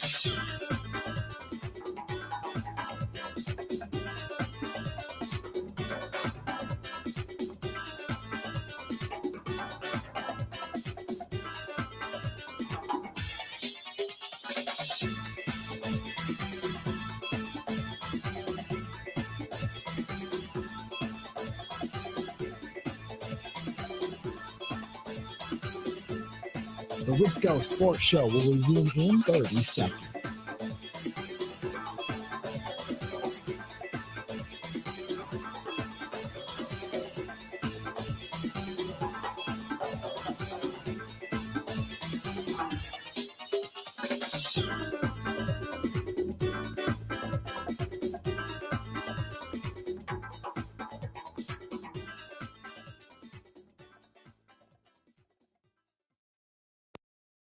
I didn't think we ran a lot of good offense. I thought we ran a lot of ISO and attack. We spread the floor, but our turnover, you can't turn the ball over against them.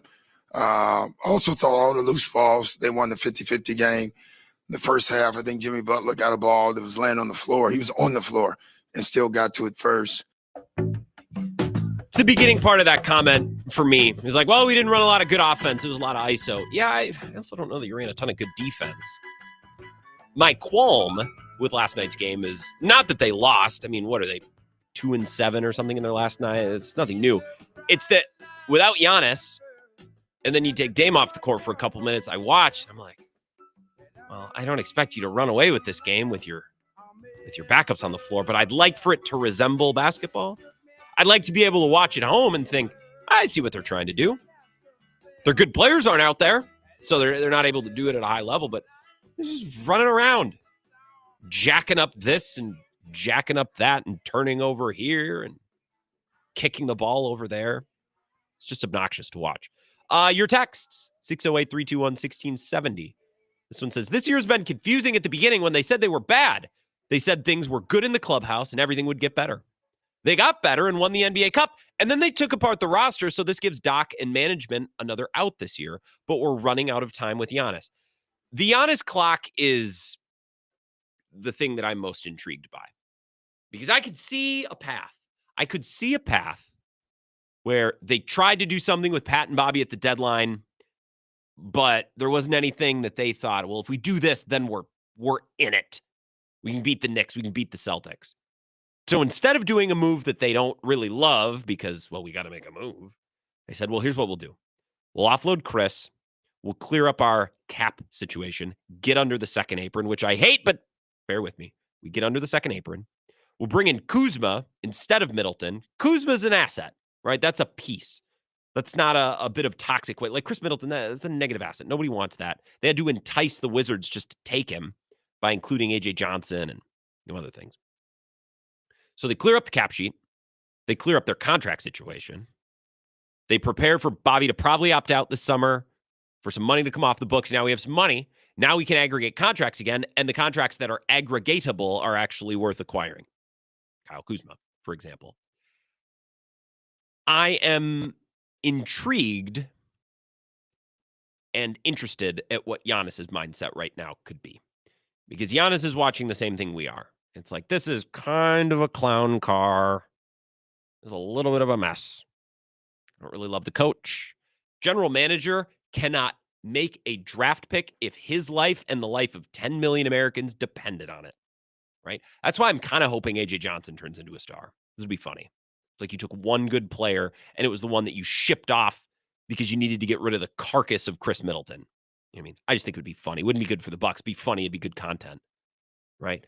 If Giannis is patient throughout and still feels okay about their plan and doesn't feel like this summer is the point of no return, well, then they might just be okay. We, of course, could also reach a point where Giannis can't stay healthy and he just, isn't the player he once was. And at that point, none of this matters. You know what I mean? It doesn't matter what you put around him because you need him to be this superstar driving force. And the last 2 years, he hasn't been able to do that. Okay. But if Giannis is like, this is kind of a mess, guys, and I know you tell me you have a plan, but I've been told that in the past, and it hasn't really come to fruition, this seems like a mess. I would like to be traded. Well, then this thing ends. It's over. And maybe then the Bucks can restart things. But if the Bucks restart things, they get a bunch of picks, and you know what? They're just in a state now where they're hoping to be able to draft the next Giannis. And you and I both know that it's not really that easy. It could be decades, right? It could be lifetimes.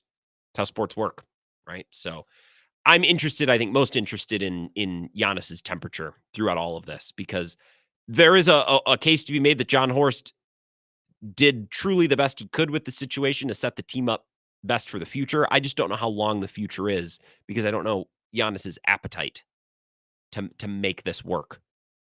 You know what I mean? I don't know. Duck Holman says, Grant, tell him the people that visit your... Duck, I don't know what this is in reference to. And I don't know that I can read that on the radio. It made me laugh, but I have no clue what you're talking about. It just feels like we are... it just feels like we're close to the point of no return. If Giannis was ever going to ask for a trade in his prime, it feels like the end of this season might work. But who knows how the season ends? It feels like right now they're doomed for another first-round exit. And if that happens, I don't know how Giannis says, no, it's okay. We got a plan. I trust you. I'm just skeptical. Maybe he's Milwaukee for life. Maybe. Up until this point, I've thought so, but I never thought it would get this shaky. Let's take a break. We'll chat with Justin Garcia, the Bucks Radio Network, next. This is the Wisco Sports Show with Grant Bills on the Wisconsin Sports Zone Radio Network.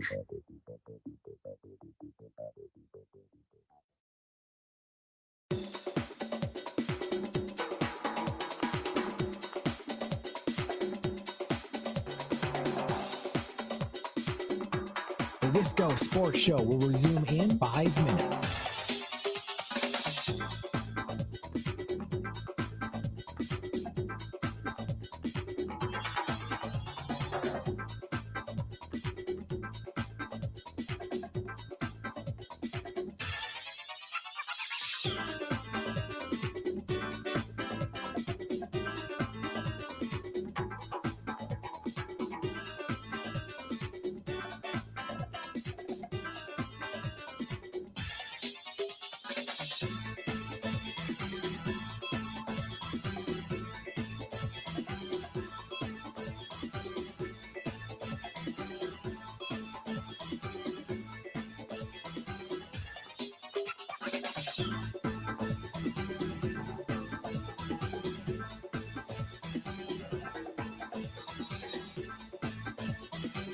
The Wisco Sports Show will resume in 4 minutes.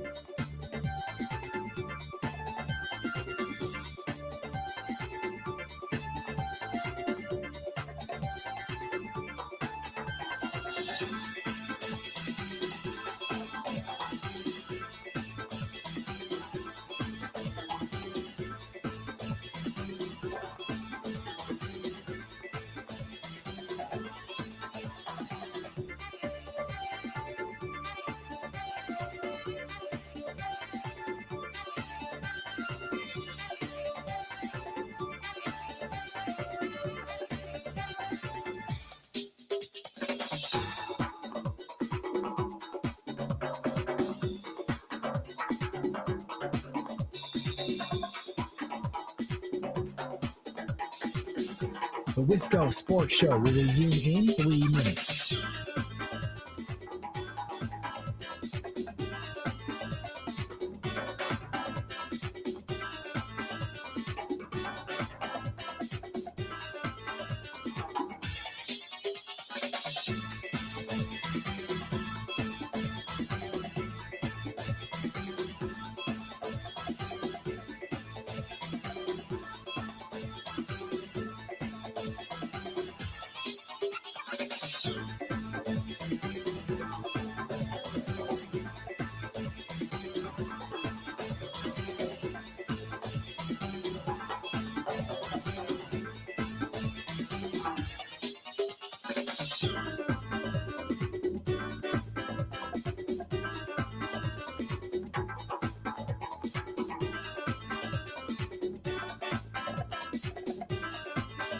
The Wisco Sports Show will resume in 2 minutes.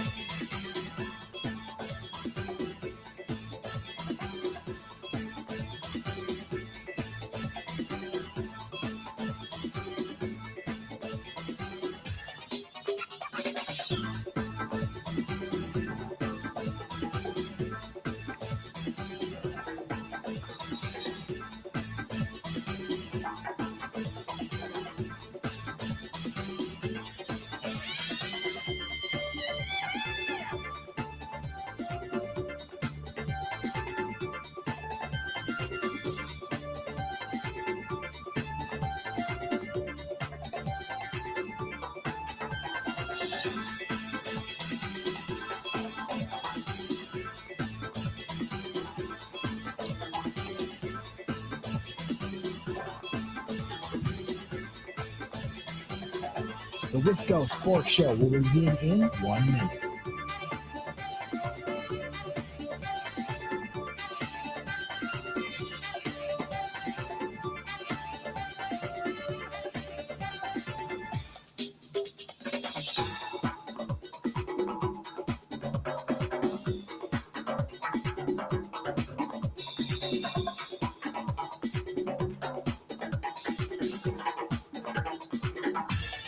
The Wisco Sports Show will resume in 30 seconds.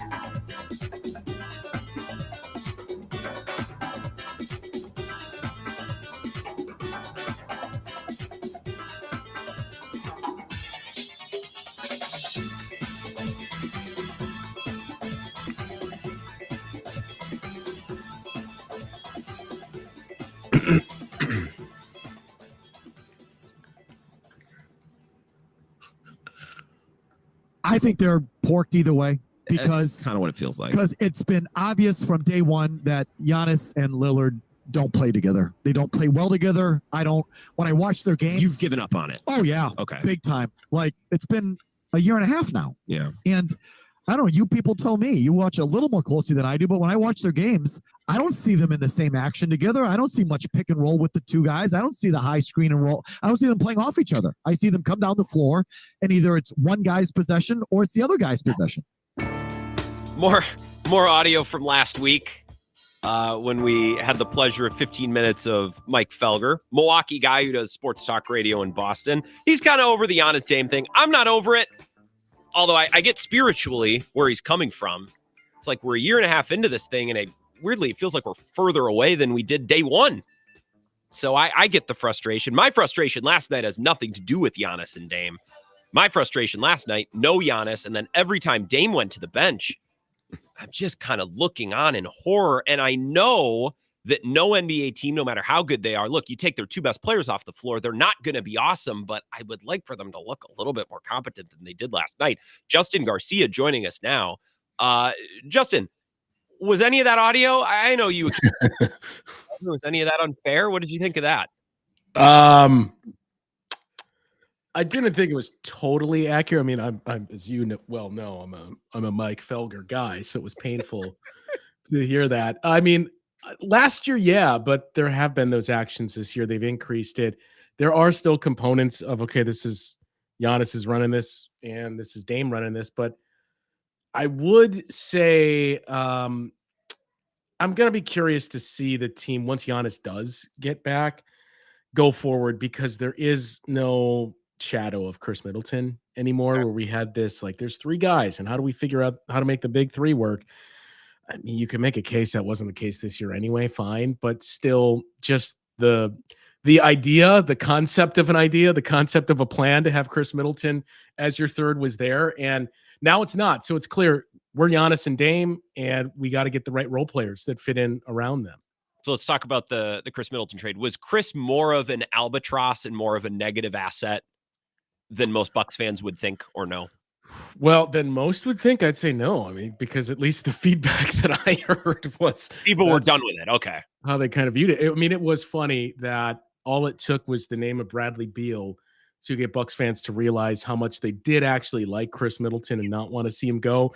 And then seeing the outpouring of support for him after the trade, which I was happy to see. But yeah, I mean, I think when you look at the return, it kind of showed you how Chris Middleton was viewed around the league. I still think there's going to be a team that buys low on him, maybe this summer, but certainly at the trade deadline next year, kind of like what we saw with Chris Paul, where the Thunder took him and basically told him, play, 2/3 of a season, take the time and inflate your numbers and show that you still got it, and we'll ship you off to a contender the year after that. I think that's what we're in store for here with Chris, but part of it too, it's kind of like, and I don't want to overinflate what Kyle Kuzma is going to bring, because Chris Middleton was one of the greatest players in franchise history. This version of Chris, certainly far removed from that, but seeing the athleticism and the size of Kuzma, it's like when you put on glasses for the first time and you're like, oh, this is I can see that bottom line there. Like, that's some of the things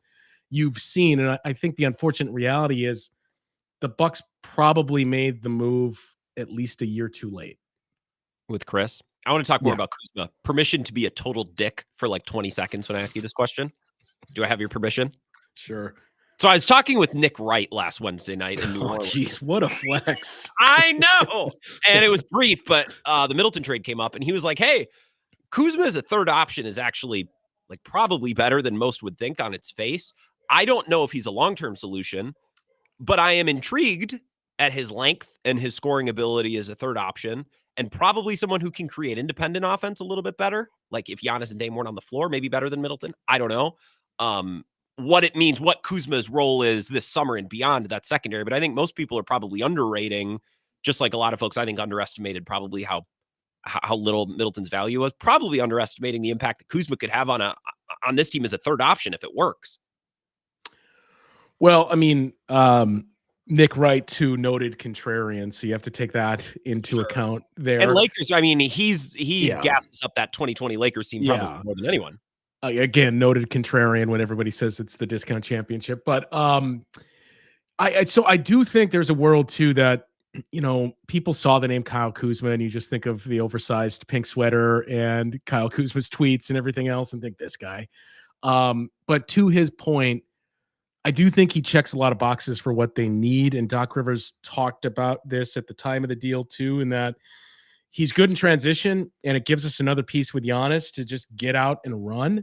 We saw it a couple of times against the Warriors too, where there was that disjointed transition opportunity they had where I think Gary Trent Jr. was stunned that Giannis was off the floor and somebody was already down the court there. So you've seen pieces of that. And I mean, I think it is fair to say maybe not to the degree that it happened with Kyle Kuzma, but a year ago, people were having similar conversations about PJ Washington, and he ended up in the right spot with Dallas, played defense, hit corner threes, and all of a sudden nobody remembers thinking, man, is PJ Washington just going to bounce around from team to team? And what happened to this guy that was so promising? So a lot of it does have to do with being in a winning situation. And Kyle Kuzma has said all the right things. And I think to his credit too, especially that first game against Atlanta, he was a little too passive where he was almost just, look, I just want to fit in. I'm going to set screens and rebound. And I'm like, all right, well, Giannis is out. We want to see variations of the Kuzma in DC. So one more thought on the Bucks, and then I want to ask you about Luka and a couple of other NBA things because it's been such a banner week for NBA talk. This summer, is the thought process, well, we moved Middleton, we got under the second apron. Okay. So we're setting ourselves up for success there. Contract situation's a little better. We didn't want to dump Connaughton and Portis for nothing. We couldn't find something that we loved. So we'll wait until the summer. Is there a plan? I don't want to say long-term. Is there a plan even 4 months from now that Giannis is going to be like, okay, yeah, I buy that?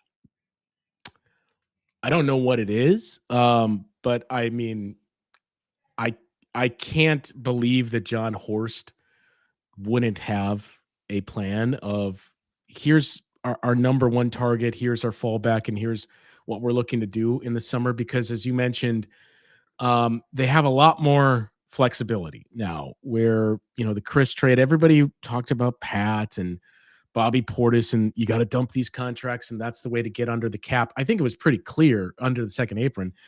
I think it's pretty clear they were unfortunate. And I say unfortunate in the sense that he has the most value of anybody on the team. They were unfortunately unwilling to move Bobby Portis unless they were blown away by a deal, because again, I think Bobby Portis is a very valuable player when you think about what he gives you, and especially that contract.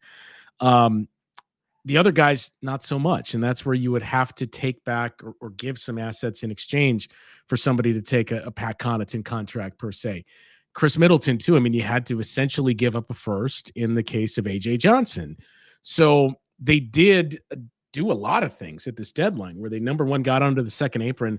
They brought back 2 more second round picks too, which may seem like nothing, but I mean, that's one way where it doesn't even have to be a Pat Connaughton. It's just any contract if you look to get out of it.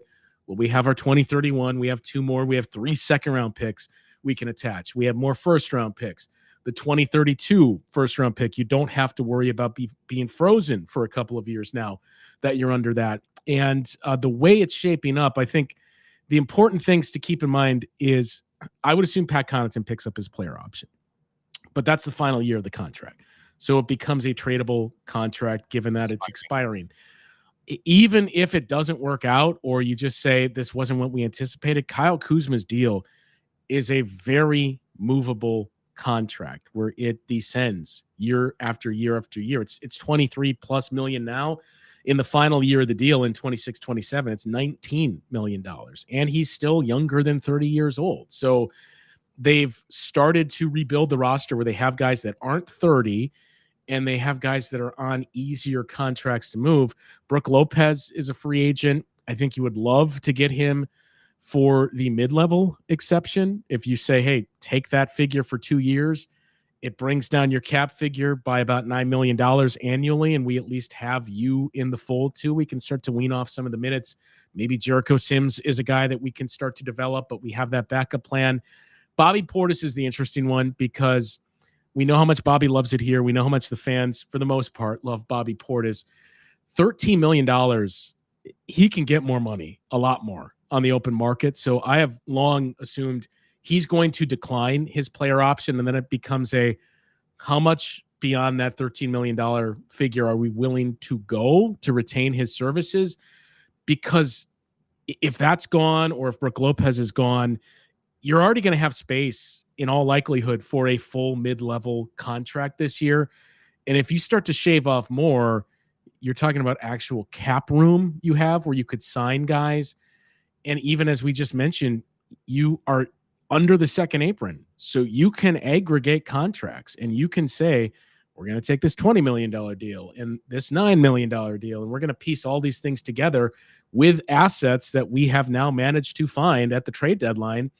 and we're going to bring in something else to play alongside Giannis and Damian Lillard. So I think at the very least, it kept you basically in the same spot. I mean, I think the important part is you didn't touch Giannis or Dame. So the theory is we put ourselves in a much better spot for next year, and we're going to have the best player in the series in every single Eastern Conference playoff series we're in.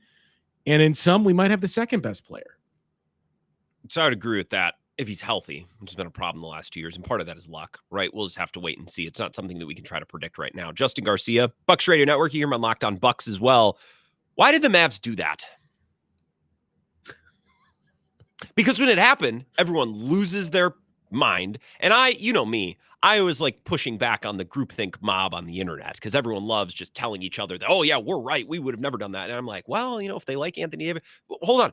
They just traded away a 25-year-old asset who's probably one of the 2 or 3 best players in the league, who just took him to the finals with no real means to maybe get the next guy. You know what I mean? If you get a ton of picks, okay, I still wouldn't do it. But why did they do that? I wish I knew. I mean, Yeah. I get why you wouldn't shop it if that's exactly what you were looking for. But you better be right about this. If you're Nico Harrison, jury's still out. And if you're right, I mean, if you're questioning the conditioning and availability of Luka Doncic, I don't know that I would want to counter with Anthony Davis, just like the statement that the Adelsons released of talking about commitment and work ethic. And instead of mentioning Dirk Nowitzki, who has a street named after him and a statue outside your arena, you reference Shaquille O'Neal, who you could push back on the late career conditioning there. So, yeah, I mean, it has the feel of you think you're the smartest one in the room and maybe you got a little too cute here. Like the danger of shopping it is then it gets out that you're moving Luka Doncic. It's exactly why the Bucks did not do that in the Damian Lillard trade and letting Drew Holiday know, hey, by the way, we're trying to move you and bring in Dame. In the case of Luka, he's even younger, and that almost immediately brings in the spike card where, well, he's definitely leaving, regardless of whether or not the Mavs want him or not.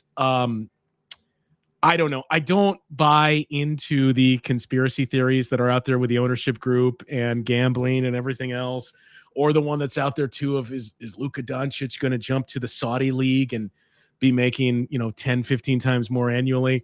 I'm not quite there yet. I do think this was just we're tired of this. We want to show them who's boss. We run the organization. Anthony Davis can play defense. We need defense to win. And Kyrie Irving's been really good for them. So I think this is kind of believing your own hype and saying, well, we're just as good with Kyrie and Klay Thompson and the other pieces that we brought in. And now we have defense with Anthony Davis, and we have one less headache, we think. I love that being said, I wouldn't make the trade.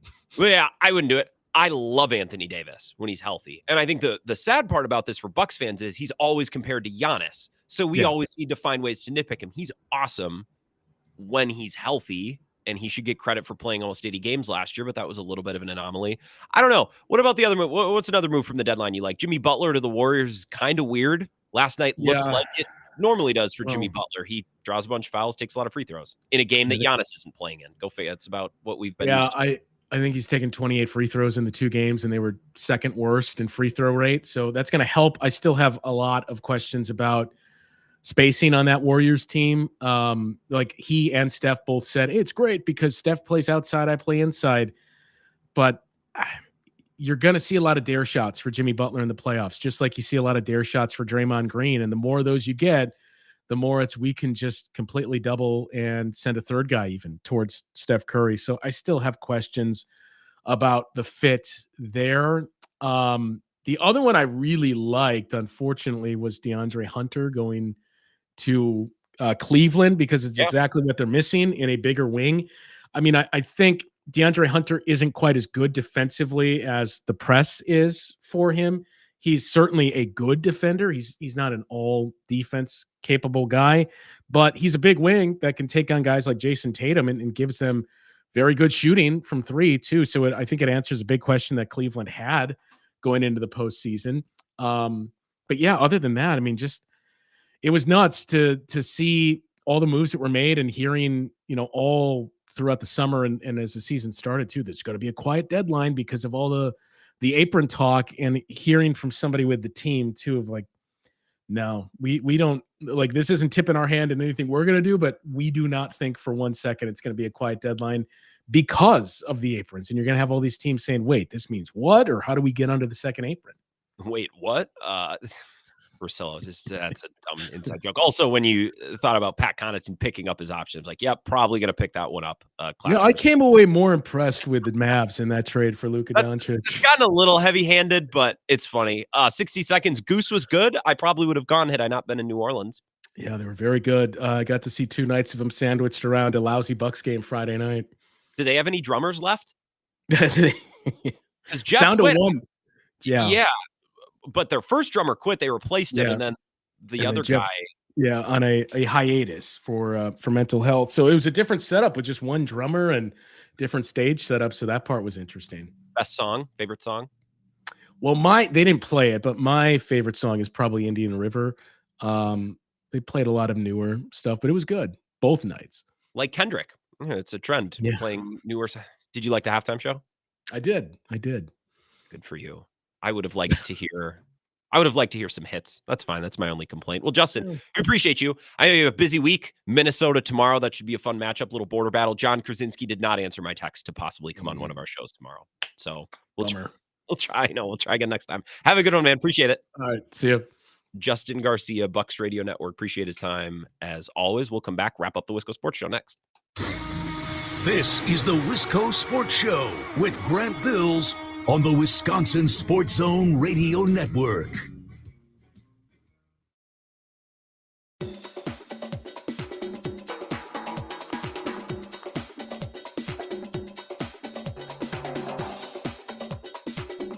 The Wisco Sports Show will resume in 3 minutes.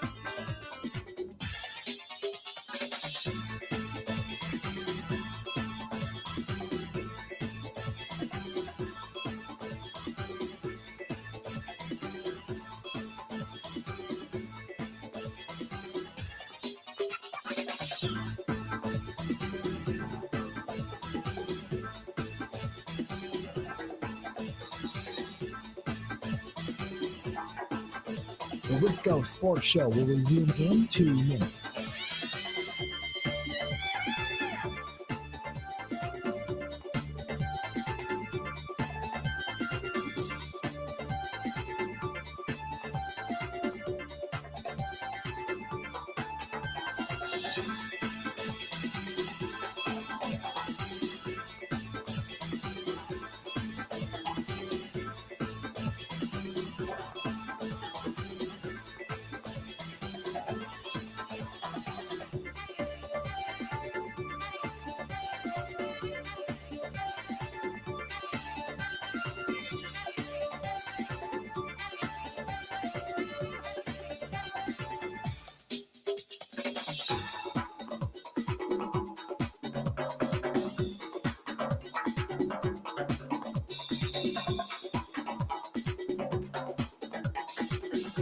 The Wisco Sports Show will resume in 1 minute.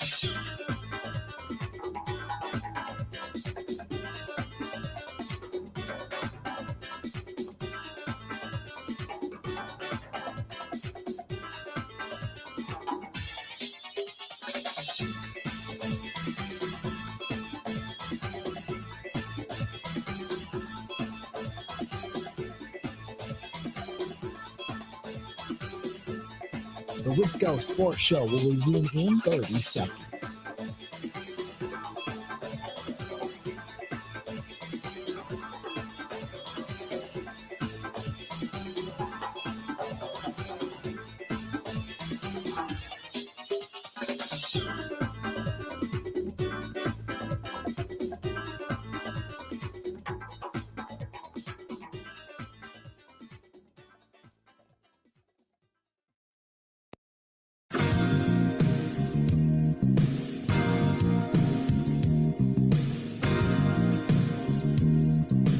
Last couple minutes of the Wisco Sports Show. Appreciate Justin. And I swear, those of you who are always up my butt on the internet, you never talk Bucks, you never talk basketball. Yeah, we do. When they demand coverage, when they demand conversation. They just really haven't been moving the needle this year. Plus, football season is ending. Don't worry. There'll be plenty of time to talk Bucks every day when we've left football in the rearview mirror. Right? The Super Bowl was 2 days ago. Let the body cool down a little bit before we abandon it for months and months and months. And of course, we got the draft coming up, and that'll be especially cool because it's in Green Bay. So we'll definitely have, I think, additional topics and stories to talk about relative to, all the past years because it's in Green Bay, which would be cool. So we'll have Mike Clemens up there and, we'll get to dig a little bit deeper into it, but we'll be plenty of time to talk Bucks, right? I was at Radio Row last week. We talked a little bit about it. Appreciate Justin. I can see the shape of this thing. It's just like, another year where this thing doesn't really feel like it's on the tracks and it doesn't really feel like, I don't even know that we're going to get an honest to goodness crack at this thing.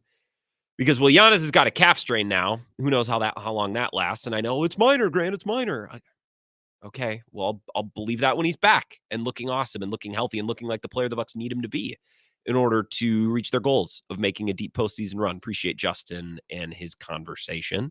As always, he did 2 Goose shows last week. I would have liked to go. By the way, I just saw a show announced at American Family Amphitheater coming up in September. The Doobie Brothers and the Coral Reefer Band.